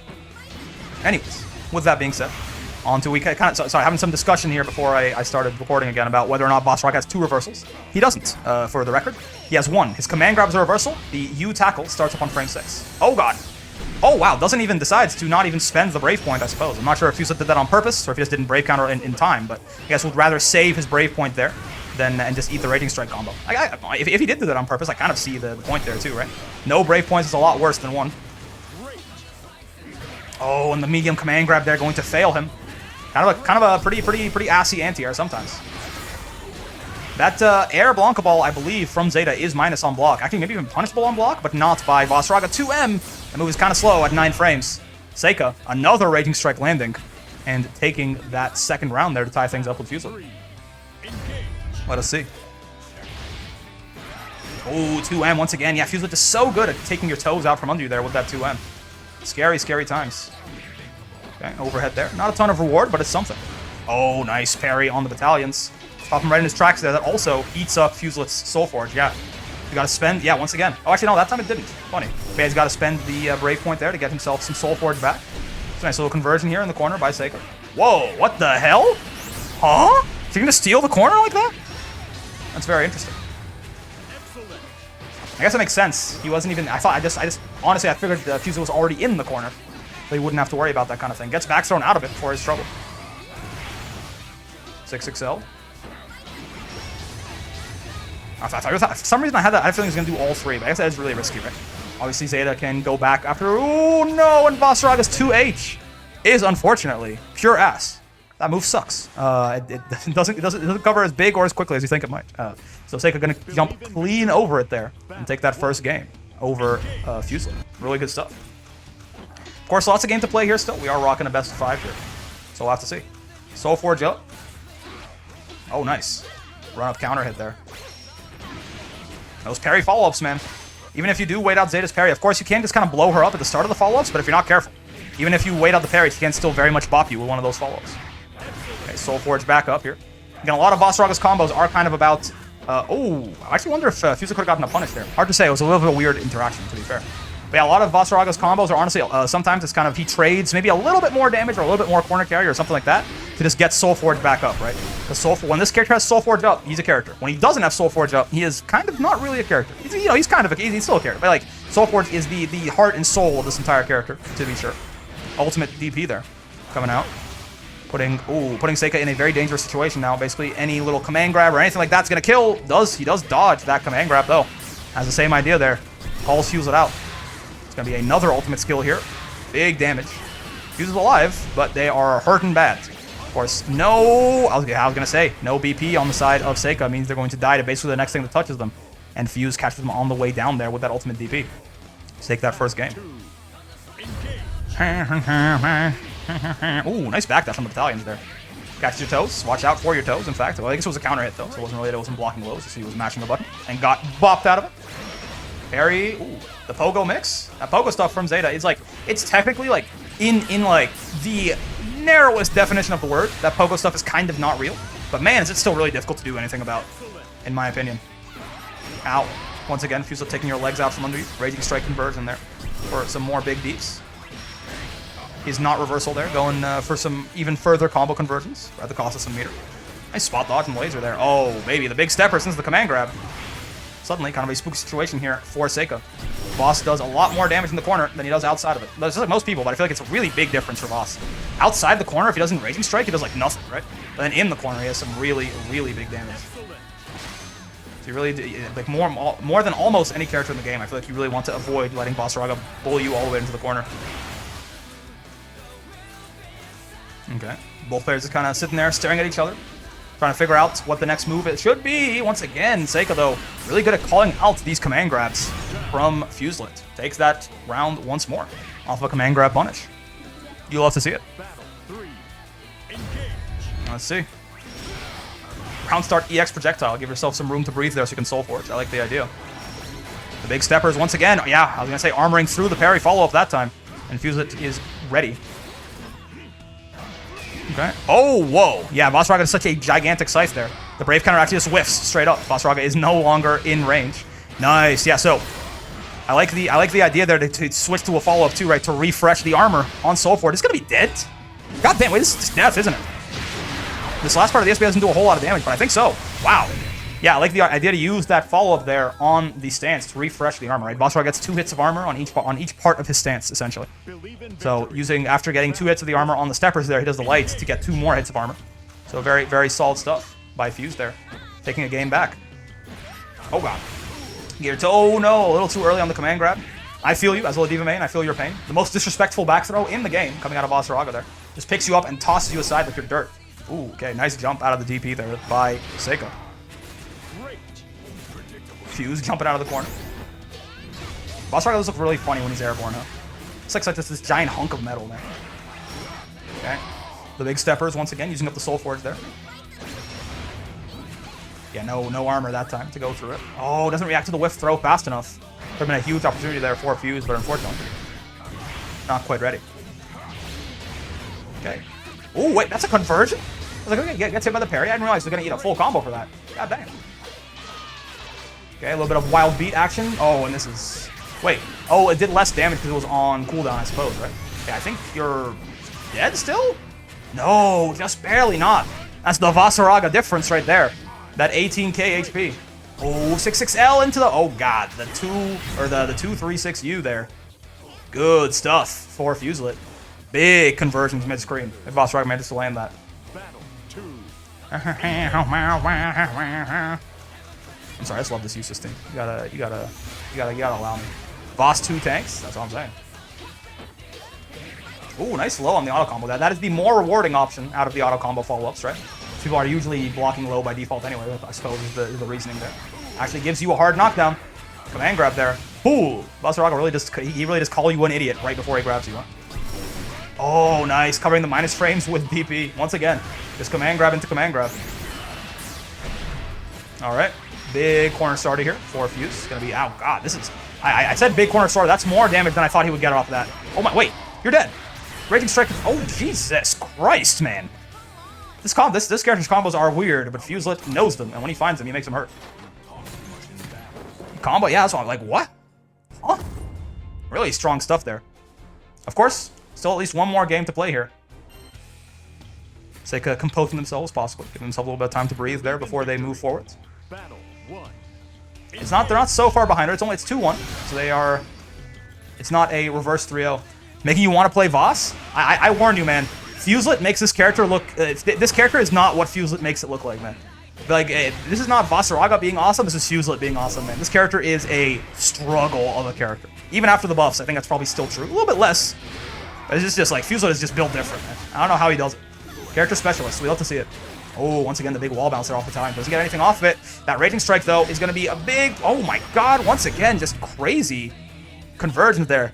Fuse plays a different version of Vasaraga. Yeah, Fuse is playing Vasaraga from version 1.5, where they buffed him, 3 patches in a row, apparently. It's that point there for Fuse now. Once again, just taking Seika's legs out from under them. Scary stuff. That 2H actually connecting that time. Not a Vasaraga 2H moment. Oh, my God. Medium command grabs them clean out of the parry follow-up, and this is going to be a lot of... I was going to say, is this going to kill? Just because Fuse has made me believe in the damage this character does so much. It's not going to kill. It's not going to kill. Seika's very alive here. But, not a whole lot of health left. And a very, very healthy Fuselit staring you down in the corner here. Fool! Command grab. 7 golden letters. Send Fuse into Grand Finals winner's side. And a very impressive showing there in that set. What the hell was that? God damn. All right, and here we are in basically the last match before losers finals. Winner of this is going to go fight Seika to try and then take a shot at Fuselit sitting there in winner's side of Grand Finals. So let's see. We got Trebak on the Onray, Quirk on the Vasaraga. You've seen them a bunch of times for now. You know who they are by now. Solid start here. Trebak got pushed to the corner early, but then fights their way out. Gets that nice little combo there off the EX dive kick for Uno. Battalions there. Minus. If you space it out, it can be plus, but I think from that range, it was definitely minus. But it's always safe, essentially. All right. Good old spear thrust. It's a weird matchup, man. Again, both of these characters are pretty rare, and both of them are very unique, right? Like, Vasaraga plays the video game pretty differently than most other people's. Like, I can't imagine what this matchup looks like. For now, though, it does kind of look like Trebak getting reduced to a fine paste here in the corner by Bloody Moon from Quirk. As immediately round 1, going down to Quirk again. We got a long way to go. And again, whoever wins this has a long way to go, right? Say hypothetically that Quirk wins this set, then immediately have to fight Seika. And if they win that one, they immediately have to fight Fuselit 2 games in a row if they want to win the whole tournament, right? So at this point, this is where the disadvantage of loser's side really starts to come in, right? You just got to fight so many killers in a row to even get a chance. You get a shot at the king, you got to beat both Trebak and Seika here if your name is Quirk, or Quirk and Seika if your name is Trebak. Anyways, solid Raging Strike conversion there. Wall bounce on the surfboard. We love to see it. Andre combos look really funny. Like, he's just kind of spinning around and working on your ass. And by wall bouncing, he's on a surfboard. He's throwing out a spear. He's a stylish-looking young man. The ripe old age of 26. Andre's age changes every time we talk about it. Ooh. Nice little call out there on Quirk's approach. Spear thrust, spear thrusting. Doesn't do any follow-ups off the U-steppers there. Interesting stuff. Quirk actually did not have... Actually, I was going to say Quirk didn't have the meter to follow up off that Raging Strike, but in the corner they might be able to convert anyways, so probably still good by Trebek there to spend the Brave counter to get them away. Jumps clean over the spear. Interesting stuff, and gets called out by 5H for the trouble, though. Big ol' counter hit is going to send Quirk to the Shadow Realm there, and Trebek will tie it up 1-1. Alright. Pretty evenly matched so far. I mean, honestly, again, I just can't... I can't see how these two characters interact. It doesn't make sense. I can't fit the Rubik's Cube in my head, right? But I guess it does kind of seem like Vasraga is sort of the rush, like not a rush down character, but kind of like the bully in this matchup, I guess. He wants to push Uno to the corner and then kill him there, whereas Uno wants to keep him out, right? Because a lot of times Vasraga is actually not very much of a rush down character, even though you might think, you know, giant big bruiser with plus range or something, but no. He usually tries to just control space there with the scythe and then Rekka in on you and hit you with the mind games, right? Whoa! Yeah, that ultimate version. It's okay. I like the idea from Trebek. Vasraga normally only has 2 hits of armor on his stuff, right? So like, I'm gonna pull up my big giant multi-hit there and blow you up. However, the U version, infinite armor. So, that is a very strong call out there by Quirk to make sure that their approach could not be thwarted by Trebek there. And Trebek gets absolutely blown up for the trouble as Quirk takes that first game. Yeah, multi-hit did not win here. No. Vasraga is weak to multi-hits most of the time. There are definitely a couple of instances. Yeah, that move too, for example, even out of U, even with no Soul Forge, that U follow-up has infinite armor all the time. So, that's another way to beat multi-hits, potentially. For big boy boss there. Nice ultimate spear throw. Oh my god, the most disrespectful back throw in gaming history. Vasraga discards you like your yesterday's garbage. Punish! Punish! I guess Uno actually has a long enough far L to punish that, huh? It is -6, but normally the pushback is such that it's like basically safe. Uno can just poke you with far L. That's good to know. That's a very interesting little tidbit there for this matchup. Oh god. Gets absolutely stomped into base there, though. Yeah! There you go, it happened again. If I were Quirk, I would not have done that right after the first time. I would have realized, oh god, you know, like, it's kind of scary there, because the Raging Strike conversion, especially because of that, right? I mean, they know now. If they didn't know before, they definitely do now. But the Raging Strike conversions off of that far L are going to mean that your U tackle there is basically a big risk at any time, unless you are doing it specifically to counter hit on something. That's not something Vasraga normally has to worry about, though, huh? Normally, again, against most of the casts, that U tackle there is very safe. Not the case with Uno. Oh, nice, and jumps over the command grab with the EX dive kick there. Doesn't get a giant goal, but there you go. Yeah, so it's still going to be useful there, of course. It's always useful for Vasraga to mash out of pressure, right? Again, it is not a reversal, but it is complete guard point on frame 6. So if you have any kind of gap in what you're doing, Vasraga can really kill you for it with that move, and it gives him a giant mid-screen conversion, too. Okay, oh, but speaking of reversals that give a combo, right? Andre's got a parry there that actually does give him a little bit of sauce, too. Gets Quirk all the way to the corner. Now it's scary times. Vasraga, no. Oh, he does have enough meter, at least now, for reversal. I was going to say Vasraga with no meter for reversal, no Soul Forge, no nothing. It's a spooky time to be that character. I like the conversion. Oh, wow. I really like that conversion. Using every part of the cow, as it were. Every single special move Vasraga has to offer there to helping out, doing their part. Okay, some spear thrust. Oh, yeah, waits out the parry. I like it. Walking forward, they're not doing any follow-ups, so the parry was over. And then the stomps her back down. Battalions there, once again. From that distance, actually, was probably very mildly plus. Battalions has, like, I think one of the longest, one of the biggest... Hold on, let's see what happens here before I talk about this relatively side topic. Spear spin happening. Quirk on no bravery, by the way. Yeah, so probably at this point, the next time they get hit by something meaningful from Trebek, they're going to die. So don't get it twisted. They have a decent advantage here in screen position. But this is still actually kind of a scary situation for them. But the counter hit Battalions are going to give a wall bounce. Both of them missing their throws. Both throwing from just out of distance there. I think Trebek trying to tech something. However, it's going to be Quirk who takes advantage of that and takes that second game. God damn. That was a bit of a scramble there at the end, but Quirk coming out on top. But yeah, Battalions of Fear has to be one of the moves with the largest possible range of frame advantage, right? It's like... It's something like, it's like -7 to like +8 or something like that, depending on spacing. It is a funny move in terms of just how minus or plus it can be, depending on spacing. It's real funny. Anyways. Quirk. Up 2-0 now. Ooh, nice parry. Yeah, Trebek's got a long road ahead of them at this point. And now, like I was saying earlier, put yourself in Trebek's shoes at this point. They have to say they win this set, right? They got to reverse 3-0 Quirk. It's already a pretty mentally taxing thing. immediately go fight Seika. And if they win that, they gotta win 2 sets against Fuselit, man. It is a tough time to be in this exact part of the losers bracket here. But these guys are fighters, and they will do their best to make their way through. Oh, drop there. Could have killed, actually, I believe. Unless that was complimented and I missed it, but gives Trebek another chance at life here. Does Quirk. Oh, the big steppers, though. Infinite armor, once again. He's gonna bully right through that parry. Again, I feel like both of these characters actually set points, by the way, for Quirk. Both of these characters have unique options to deal with each other's moves, right?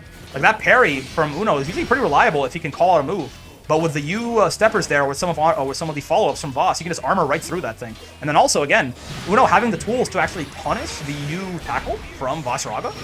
It's like these guys like very specifically are built to kill each other. It's kind of interesting. It's not how I would have expected this matchup to be going into it. All right, get bonked on your head, nerd. Says Trebek there. I think I get this nice, big, juicy corner combo on Quirk. Obviously, nowhere near dead. Vasaraga is a big, beefy boy. If it was Avatar, we could talk. But in dangerous situations, for sure, 7 golden letters. Trebek not letting their mental collapse here as they're down 2-0. They are very capable of bringing this back still, and they are very aware of that fact. Let's see. Again, it is still set point for Quirk. At this point, you are just on life support. Being relentless with the Able strays, I gotta get it in. You know, Abel's. I gotta remind Psy Games at every moment that they need to buff Able some more. I guess Arxis more than Psy Games. Ow, ow. Okay, pretty solid corner combo here. Oh, drops it a little bit there. Gets reversal DP'd for their trouble.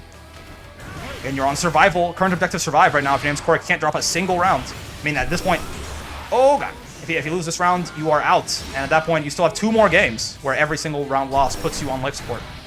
Okay, you guard Crush. It's gonna be safe on block. Ah, big starter here from Quirk using the Raging Strike to cash out, get the corner pressure, get the Soul Forge back up. Does not get hit by that dive kick. It is plus on blocks though, so Trebek's still gonna be able to. Oh no, I guess Trebek's still gonna get a chance to run some offense here, but instead that counter hit battalions once again with the wall bounce. 9 started there for Voss, and that's gonna be Quirk taking it 3-0 over Trebek. Well played to both players, but again, Quirk just horrifying on that Vasaraga, clearly wanting another chance to get the revenge on Fuselit. All right, and here's our losers finals now. Quirk, of course, moving on like we just saw, so now they got to fight Seika here for the chance. Both of these players sent to losers bracket actually by Fuselit, right? So both of these players fighting for a chance of revenge against the big man. Let's see. Seika's got just a line of Vasaragas ahead of them here they got to deal with. But we always have interesting top 3s in this bracket, huh? Vasaraga Zeta. Who would have thought? The lore matchup. Armoring through the projectile there, but nice parry by Seika to stop the battalions in its tracks. You may have immune battalions of fear, but I have fighter bravery. So I am immune to fear effects. Or at least resistant, depending on which system you're playing. Ow! Ultimate DP there. Gonna get Quirk out of a little bit of trouble. Nice. Catches a jump immediately there with the follow-up. Oh my god! Armors through Blanca Ball with another light follow-up.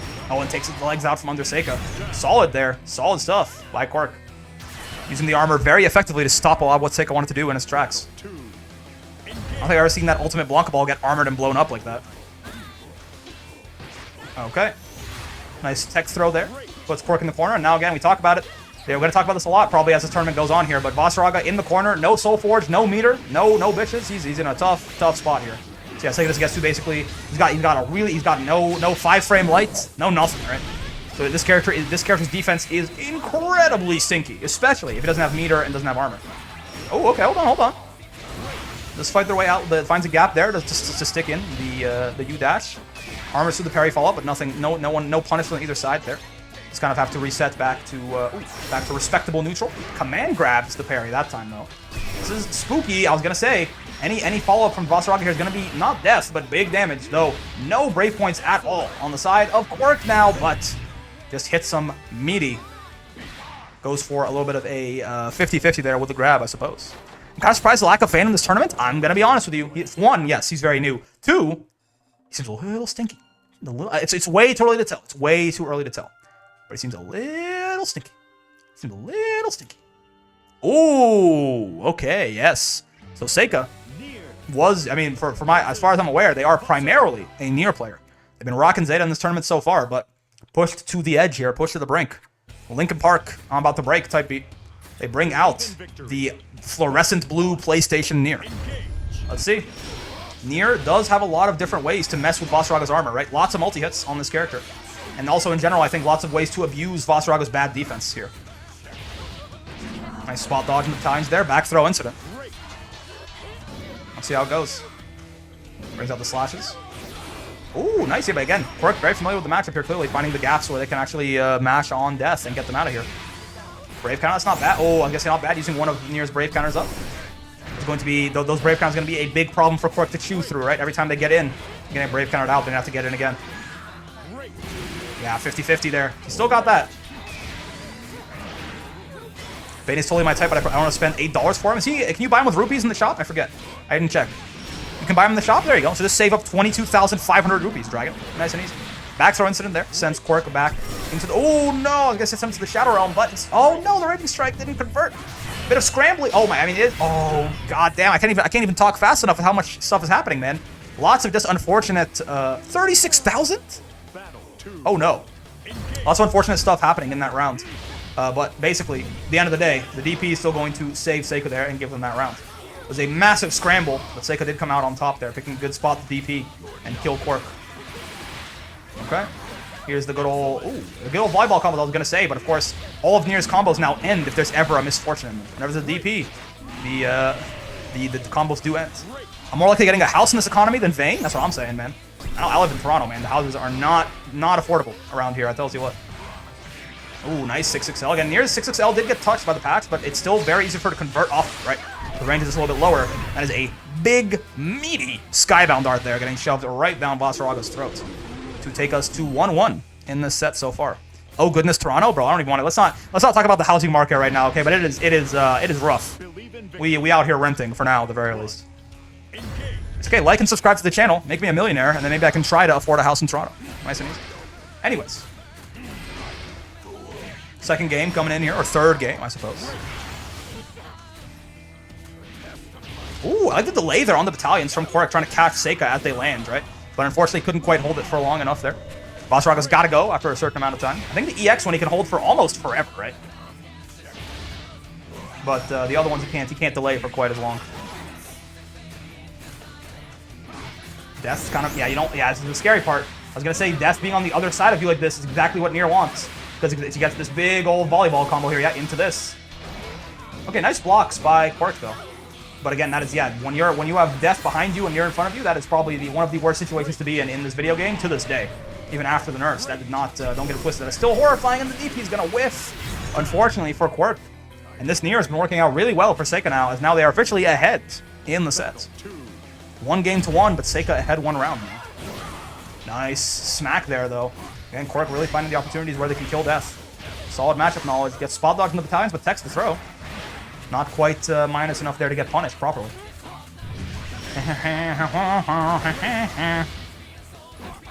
Use this piece in quiet. We love to see it. 668. Pretty safe button there for just how huge it is, how far away it leaves Vasaraga. Okay, ultimate guard crush there is going to be safe on block, even though the usual ones, the U there, is going to be punished. Big ol' headbutt right to Nier's face there. Tries to jump, potentially a command grab from Quirk, but nothing doing. Oh, no. God damn. She does still have that. That is still a parry, and it is still quite a chunk of change here, even with 7 stocks left. But catches him as he was landing with the DP there. Does Quirk. Some big damages. And you know what? Nier players, on the bright side, even before the patch, you would have lost there, right? Her DP, historically, has always lost to command grabs. Is an armored move and not an actual invincible one. I think the UDP has some actual invincibility on it, at least on Death. But all that being said, fully tied up set here, 1-1, 1 round to 1. Let's see how it goes from here. Yeah, again, that light misfortune is a good way to catch people mashing on strings. In Death, there's a smaller gap between that and the other cancels. But there is, however, a big gap afterwards to blow them up. Once again, the 50-50 from Nier there. It's a high-low. You just have to guess. Sometimes if the Nier messes up their timing, they can make it kind of obvious which one they're going to do. But Seika did no such thing. And now, I was going to say, now Quirk is in a very scary situation. But the fear can end because they can just die instead. So 2-1. Still, again, potentially at least one more game to play here for Quirk to try and bring things back. But Seika clearly thirsting for the other Vasarag, wanting to get some revenge on Fuse. We'll see if they can get it, though. Quirk getting a really strong start to this first game, or this first round of this fourth game, I suppose. Ow. Good ol' plus 87 medium slashes there from Death. Oh, but the big steppers catching the toes there. Watch out. Vasaraga really is step on your crease your Jordans, the character, huh? If you're not watching for your toes, Vasaraga will absolutely crease your J's. Uh-oh. Big damage. One card on near. That means even Vasaraga is taking a massive chunk of change there. Back throw incident too. It's not looking so good. Oh, baby. Okay, this is all safe. This is, oh my god, that was not safe. But it was also very effective. So fine, fair enough. Quirk taking that game there with a bit of a call out there, you know, on that ultimate tackle. I suppose actually it is pretty much gonna be safe. Even if Seika had blocked that, it probably would have, you know, they're not on rank. They can't punish him for that. So it still works out just fine. It is a very strong move for Vasaraga, no doubt about it. Oh my god. Just charging up the runner's stance there on the starting blocks. Shoots right off. And blows death in half. Ow. Ooh, baby. Nice aerial there. Landing, getting the full conversion too into the big shoulder tackle. Quirk is cashing out. They want all this damage. And the Soul Forge too. Why trade damage for Soul Forge? Why pick? Why could I have both? Uh-oh. Are they going to recover in time here? I don't think so. Yeah, they are not. Raw super there, just eating some of their brave points. Command grab though, it's not going to kill, especially with it being on cooldown, doing half damage. But now, very scary situation. And in fact, grabs them right out of the DP there. Bring us to 2-2 in the set. Quirk tying things up in some pretty impressive fashion there, if I do say so myself. Believe in victory. Oh, wow. Both players kind of running at each other and hitting no buttons there. An empty jump and an empty dash. Lots of respect being shown there from both sides. Oh, Light Misfortune, yeah, again. So the mix with Nier there, she can do, after she sends death out there, she can do the Light Misfortune to call you out for mashing early. Then if you block that, you can mash it and get rid of death. Or you can do the slashes to call you out for mashing late, at which point there will be no gap for you, right? Basically, there's a gap at the start of the slash you can mash on, but she can also just Misfortune you to blow you up there. Anyways, volleyball combo back and forth once again here into presumably, yeah, Skybound Art. Big damage and a side switch deposits him firmly in the corner. Really cool stuff there coming out of Seika. But, command grab coming out of Quirk. Oh my god! Vasaraga just does not care about anything you're doing. Yeah, chew, motherfucker. He is going all the way to the bank and all the way to set points here for Quirk. He can cross over her DP now also. That's true. A lot of the times, it's better to just like light and then spot dodge, and she's minus 27. So you can go like do your taxes and then come back and blow her up for it. Ow. Ooh. Oh, nice overhead. Okay. Yeah, we're talking about Siegfried. Don't worry, everyone knows. I think it's pretty much universally accepted Siegfried's the best character in the game now, right? I think that's probably, if you don't think so, I think you're just wrong, honestly. If anything, I would argue, maybe this is crazy, I think Siegfried is further ahead of number 2 now than Nier was when she was number 1. I think he is further ahead of, like, who's number 2? Probably like Lancelot or something. He's like further ahead of Lance than Nier was of Siegfried, in my opinion. Siegfried is an absolute menace in this patch. Anyways. Ow, goddamn, just walk up throw. He just walk up slowly and down smash to put himself on set point. Goddamn. Alright, well, set point for both players now. Final round, as it were. One of these guys getting eliminated, one of them is going to have a date with Fuselet. Let's see who it is. No huge advantage on either side just yet. That brave point used by Seika, though. It does represent a slight resource advantage for Quirk. No, they trade theirs right back. Okay, 6XL. You see the little moonwalk there, the bouncing. Oh, what the hell? This gets caught out by the U slashes. Raw there.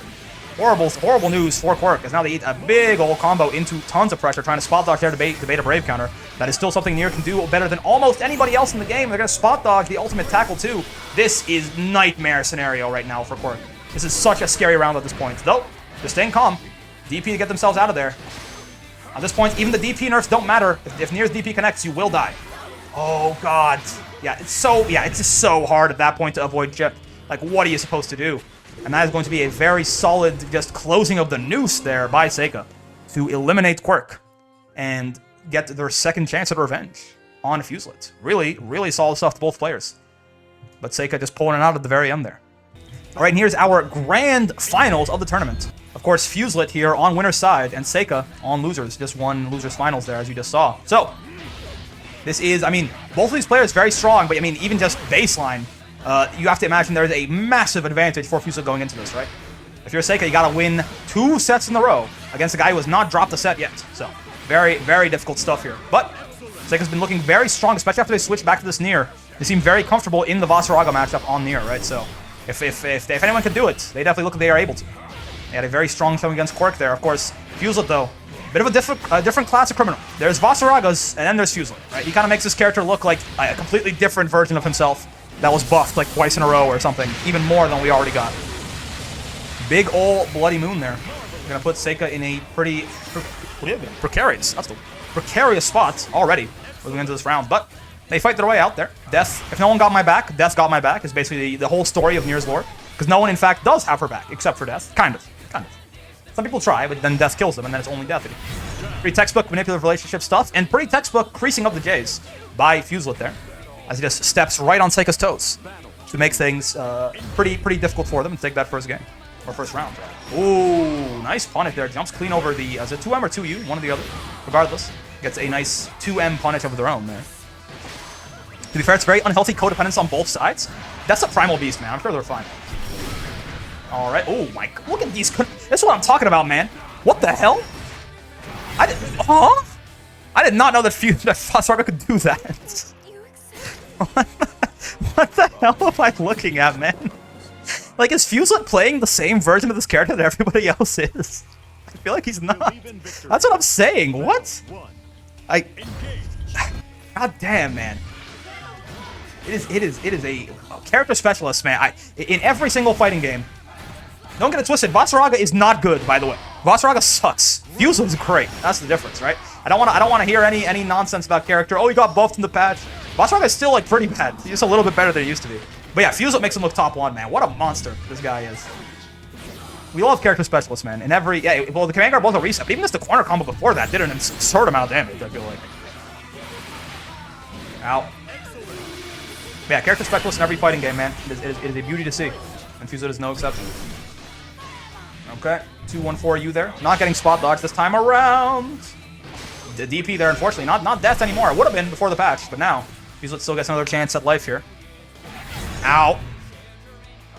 All right. That 2U from Nier is still a very, very powerful button. Don't worry about it. I definitely did think Foss was dead there. I keep forgetting. Every time someone gets hit by Nier DP, like, a fear response triggers in my brain. I'm like, oh no, you got DP and I gotta take 40%. But no, it doesn't happen anymore. Simply not how it works. All right, back throw incident here for Fuselet. Really strong starts to the round for Seika here to potentially try and tie it up 1-1. Ow. Okay. Once again. Oh no, that DP there I think was a little bit of an accident by Seika. Gives Fuselet an opening here to bop him in the face. Man grab once again. Big old damage off of that. Oh no, this is on cooldown, no? Yeah, oh no, it wasn't actually. But yeah, still this big damage. Oh, god damn. Yeah, I mean, those steppers, if you're not familiar, are special moves, I'm pretty sure. So you can die to chip to those the big steppers there, right? So after that first one put Seika on chip range, he was just in a very horrible position there. Very difficult to survive against Fuselet in that situation. The most disrespectful back throw in FBC Entertainment, and once again, big old command grab there. Now putting Seika in a pretty scary situation. That beat you? Was that you, DP, that I just beat? Oh, nice spot dodge there. Pretty telegraphed by Fuselet, and Seika was very ready to blow it up. Ultimate DP, though, getting him out of trouble. I think it was 2-1-4-U. Oh, that makes more sense. Yeah. All right, big steppers. Another command grab. Oh, God. Seika's health is rapidly diminishing. And another command grab. That round was 70% of the damage that Seika took in that round. Was just command grab. As Fuselet goes up 2-0 here. At this point, you got to reverse 3-0 Fuselet and then beat him in another set. This is a little bit of a tough situation, but of course, it's always possible. You just gotta, if you're Seika, you gotta put this behind you. Put those 2 games, those were data, you know? Try and get the download here, and then just move on. You gotta take it 1 game, 1 round, 1 interaction at a time. Otherwise, the task ahead of you will just seem a little bit too monumental. I mean, it's a great start. Good old volleyball combos here for Nier. Still mostly unchanged. And still very damaging. Ooh, nice overhead. Brave counter, get the hell off me. Oh, gets command grab for their trouble, though. Fuse really placing these command grabs in difficult to react to spaces, right? Catching Seika out with it quite often. Creases his gaze once again with the stompies there, the big steppers. Blades Misfortune, they're going to get Death killed for her trouble. This command grab is not... Oh, yeah, I was looking at the wrong health bar. I thought Seika had Fuselet's health bar. I was going to say this command grab's not going to kill. I was right, though. It's not going to kill. All right, more big steppies into, oh god, into Death, in fact, and into set point for Fuselet here. A very impressive performance so far. Let's see if Sika can bring it back. You got a hell of a mountain to climb at this point. All right. Come on, this round start command grab. We're just doing round start command grab into 668 counter hit. What in God's name is happening? Seika's still alive, but this is going to be some big damage.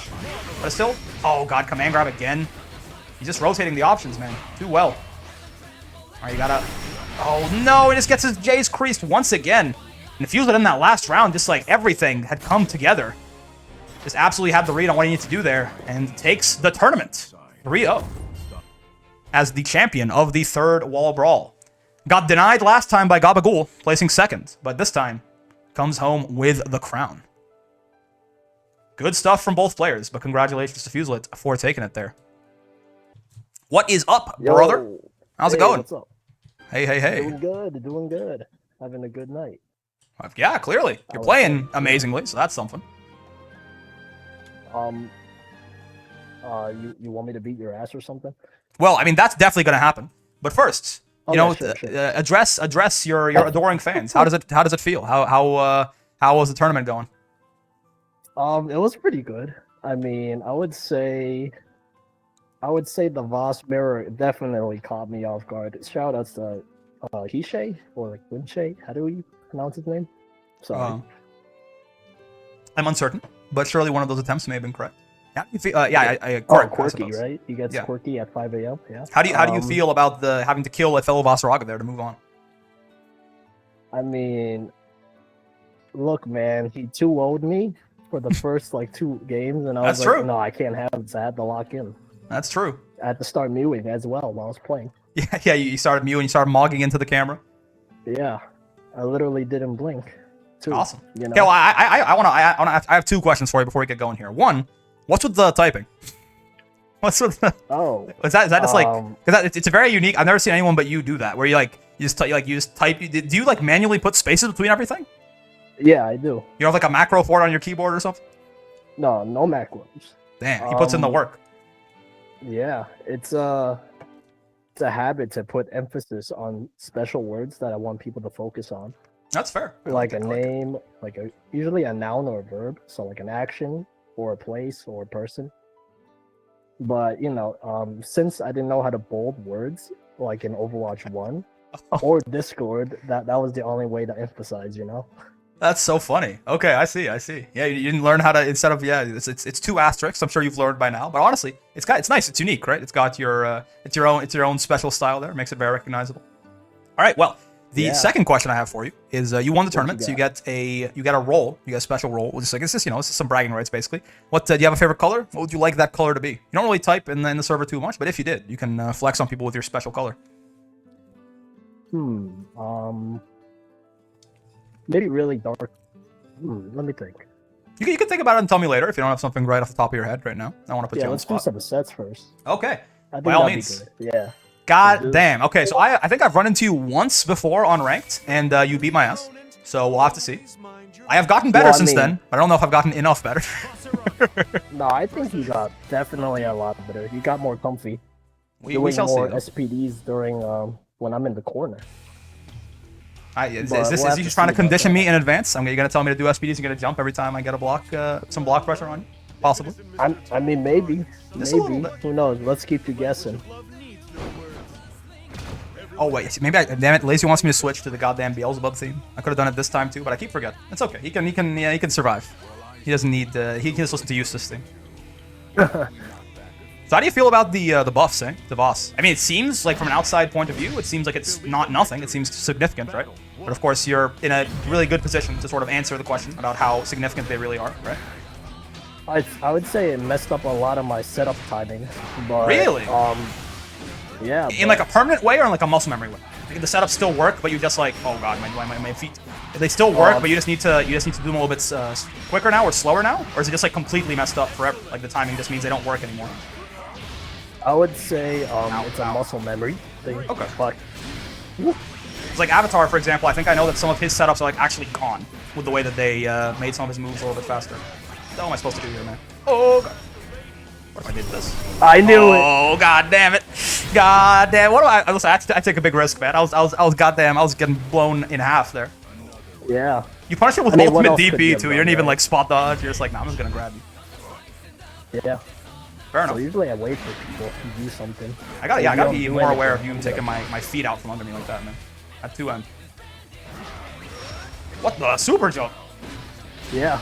With button into super jump. Oh god, absolute madman. Owie, my face. Help. Oh, okay. Not my best option to mash there, possibly. Oh, nice. No fear, take spear. I don't know. I guess I'm No just gonna take fear, the right? corner. It's the only way, Am man. I gonna block? Oh, That was a misinput, but nice. you know, we take those. No. That was definitely an intended No, SPD that I misinputted as clothesline. We'll pretend it's intentional. no, you're 200 IQing right now. Ow, god, not like this. Are you gonna match? No, No, you're not. maybe. Smart. Oh, I should have grabbed you. Hello. Do it. No. Oh, Okay, I'll do it then. fair enough. Oh, Just did that shit. in my face. Absolute madman. I could have killed you for that, but I was not ready. What if I did this? No, it's not gonna work. I thought you were Actually, gonna do SBA. I meant to do everyone's on SSBA, there. but I misinputted it. I did the technical version, and I got this 236U instead of 236 S plus U. Sad times. It still would have lost though, right? The DP definitely would have beat it out, I think. Yeah. The invincibility lasts for longer on that. Oh god. Oh, I thought. Yeah. Ooh, nice That's like one of the only rating strikes I've dodged in like the past week. It's very Yeah, the it is a videos big you're telling big me. old weakness of me.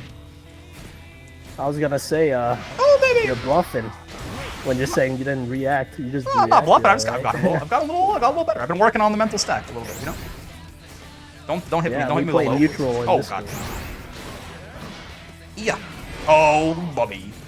More about this. Oh, Yeah. Fine. But No, what good if try, it good works? try. The one. But what about the one time where it's gonna work? Huh? Isn't that gonna be so cool and awesome and cool and awesome and cool? Oh god. It would be, if you can land it. You know, one of these days. Hey, it's plus. Oh, we know. that's plus. Oh shit. Yeah, if you hit it at max distance, it's +2. Bonk. That's good to It know. can be anywhere from -3 to +2, basically. Don't do it. Oh no, I'm out of rings. Okay, Or okay, actually, yeah, you messed up. Yeah. Yeah, it works sometimes. It doesn't work all the time. I don't know. Some that light SPD, it works sometimes and not other times, and I'm not sure why. I still have to figure that out. Because there are definitely times you Maybe- can go 2 lights into SPD. Maybe I did it too early there too. It's possible. Plus. Yeah, I was gonna say maybe the pushback Oh? of your lights is like based on timing. I suppose so. It's possible. Ow. That's fine, Damn. wasn't it? Oh god. Maybe. No, I did was, not. but I thought you were gonna press. No pressing. Oh, nice walk back. Ooh. I thought you were gonna do the EX one. I try to. I mean, I do it a lot, but He switches it up every now and then. Oh god. Jumping Yeah. there. Maybe not my best option. Maybe not the smartest thing I've ever done. Okay, I lived these, technically. Barely. no way. I want to just run up an SPD. Yeah, I knew that. I was like, no way. You're not gonna do it, are you? Are you a villain? Here, do it. Oh, I didn't Okay, do I it. thought you were gonna do it. I didn't do it, but I did something else that just lost to it anyway. Nice. Oh, don't be a villain. I'm a villain. Oh, fuck. Oh, I could have SPD'd you there too, but I decided not to. Bonk. Well, you The got hell the do I do pressure here? rolling. Are you gonna cook though? That's the question. That is the question. Am I just gonna get the reversal command grabbed here? It's very possible. It's very possible. Don't do it. Oh! Oh, I thought you were gonna SBD there. Oh, No, okay. but unfortunately, both options lose to DP anyways. More matches to fight. I don't think Okay, Why don't it you, is one of them best of 5s, or best of 5s. That's the word. battle. You could do 2 light jabs on block and then react to the ult command grab. Yeah, I It's a suppose really so. good bait. 2 light Yeah. jabs, and then I can try and jump or something. Yeah, but like I see that pattern now. If I didn't tell you, it'd probably work. But Owie. now I'm gonna keep an eye on that. Fair enough. See, it messed up the timing. You gotta jump there. Usually, Oh god, misinput. there was a delay on stance, and then that would be a frame trap. Oh, I see. Interesting. But it's okay. God, why am I misimping Oh, SPDs? Not like this. Not like this. Ow. Don't worry, nothing's Uh, gonna happen. I'm alive. Oh, I thought you were gonna press because that's a bait right there. I'm a scared little boy. No pressing for me. Okay, fair enough. Ow, my face. Yep. You Oh, jumping? did I jump? Oh, yeah, I you knew did. it. That's not fair. Okay, okay.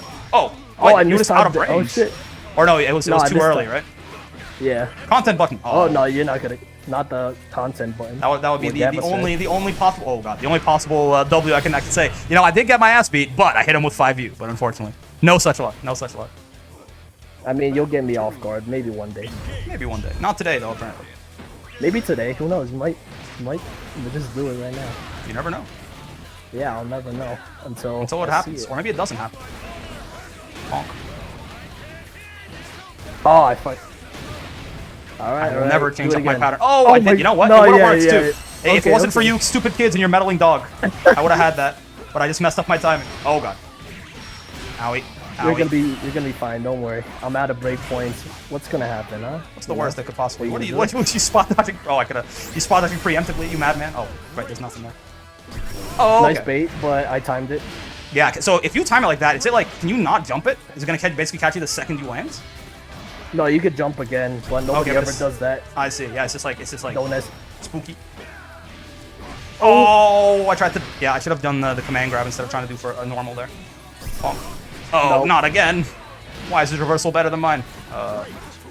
Nope. No brave counter. Don't press. Don't do anything risky, right? Yes, Okay, sir. you did. You didn't Nothing heed risky. my words. Whoa! Oh, I was gonna wake up old charge. Yeah. I thought See, you were by the gonna- way, not a reversal. Lazy was fighting. He was like, no, it's not. It's not frame 1 invincible, man. It's frame 6 is the arm. Ow. Yeah. Oh no. You press. I did press. I did in fact press. Get grab nerd. Bonk. I'm not a nerd, but I'll take. Oh, I knew it. know Everyone it. even does that. Well, it's the oh god, it's the dopamine button, man. Of course, gotta hit the dopamine button. What do you expect? You're right. You're right.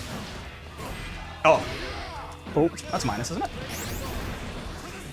Pretty much all of those follow-ups, except I guess the like the whiff on the light one feels like it's impossible to punish or to take a turn on. Ow. okay. This isn't good. I don't like being here. Well, you're gonna Ow. jump, Yep. and then I'm gonna delete you for it. You can't say you're gonna jump after I jump. You can't say you're gonna and then wait and then when I jump say jump. Anyways, good games, good It's games. like preemptive rock paper scissors. So yeah. Yeah, I mean, I had to, right?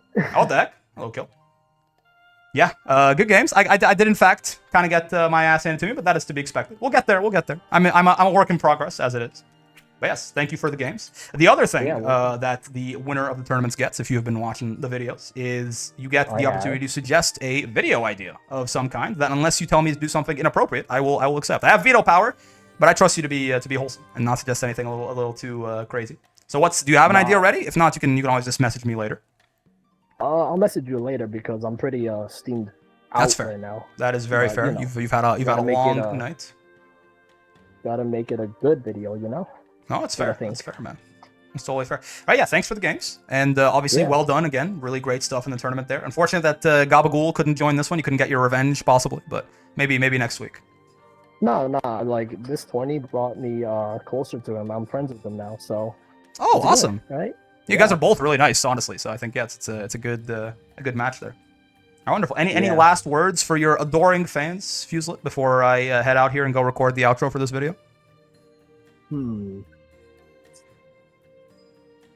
I wanna say something to Luca because he's been really down lately. Yeah, sure. I know he's sleeping right now, but like maybe he'll see this later. But don't. I'll give tell him up. to watch the last couple minutes of the video or something if he doesn't have the time. Yeah, persistence, just that word in general is key. It's like once you see a pattern many times, you're gonna get over it. If you stop now, you're never gonna like get over it. It's like running away from your problems. If you want to get good at something, you're gonna have to stick. So.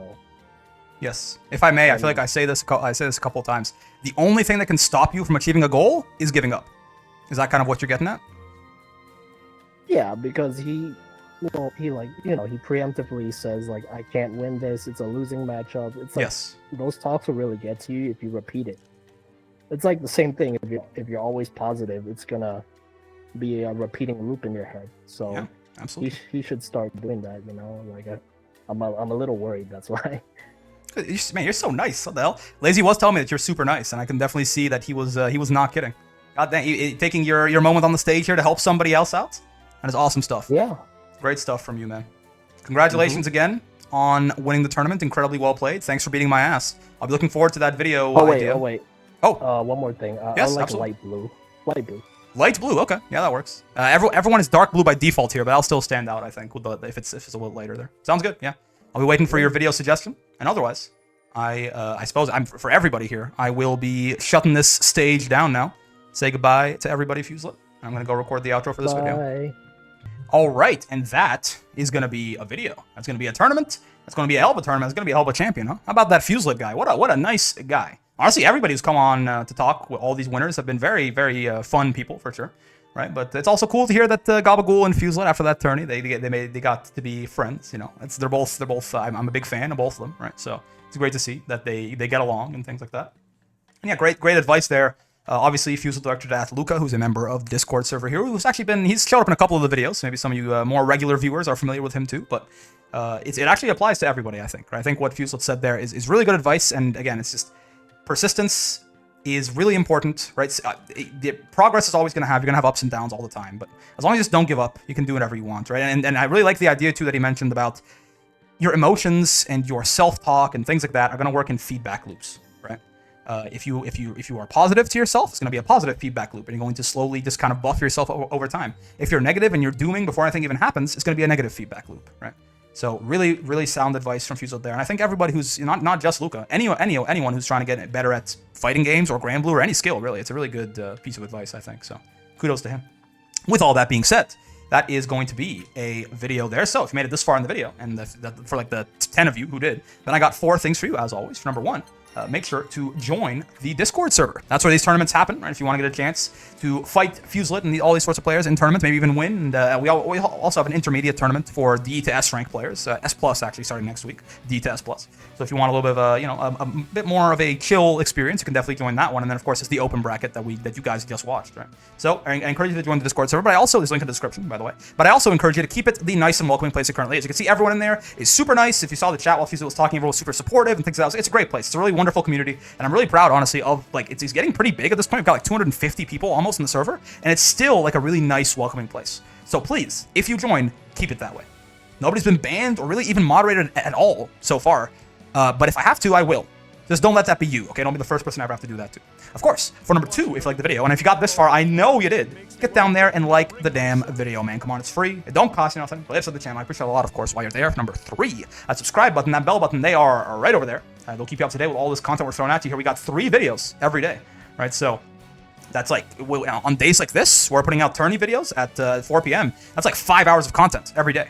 So if you've got all that time for little old me, then by all means. But if you don't, which is probably most of you, then I encourage you to hit those 2 buttons, get notified when something new is uploaded, and maybe go back and watch it later when you have a minute. And of course, for number 4, most importantly, more important than every button to smash or whatever YouTube-friendly interactions you hit me with, I appreciate those, but I've had a great time hanging out today, most of all. I know I sure did, right? It's always fun playing these tournaments, again, getting a chance with these open brackets. The Thug finals there usually represents me just getting my ass beat, but it's still good. It's always fun to get a chance to, play against Fuselet, play against Gabagool, play against Lazy Ruin, play against all these sorts of really strong players, and get a chance to test my mettle and learn from them and have a conversation with them while we do it, too. It's a great time, right? So, lots of fun here. Having a lot of fun with Granblue. There's going to be a lot more coming your way. And for now, I will see you in the next one. Peace.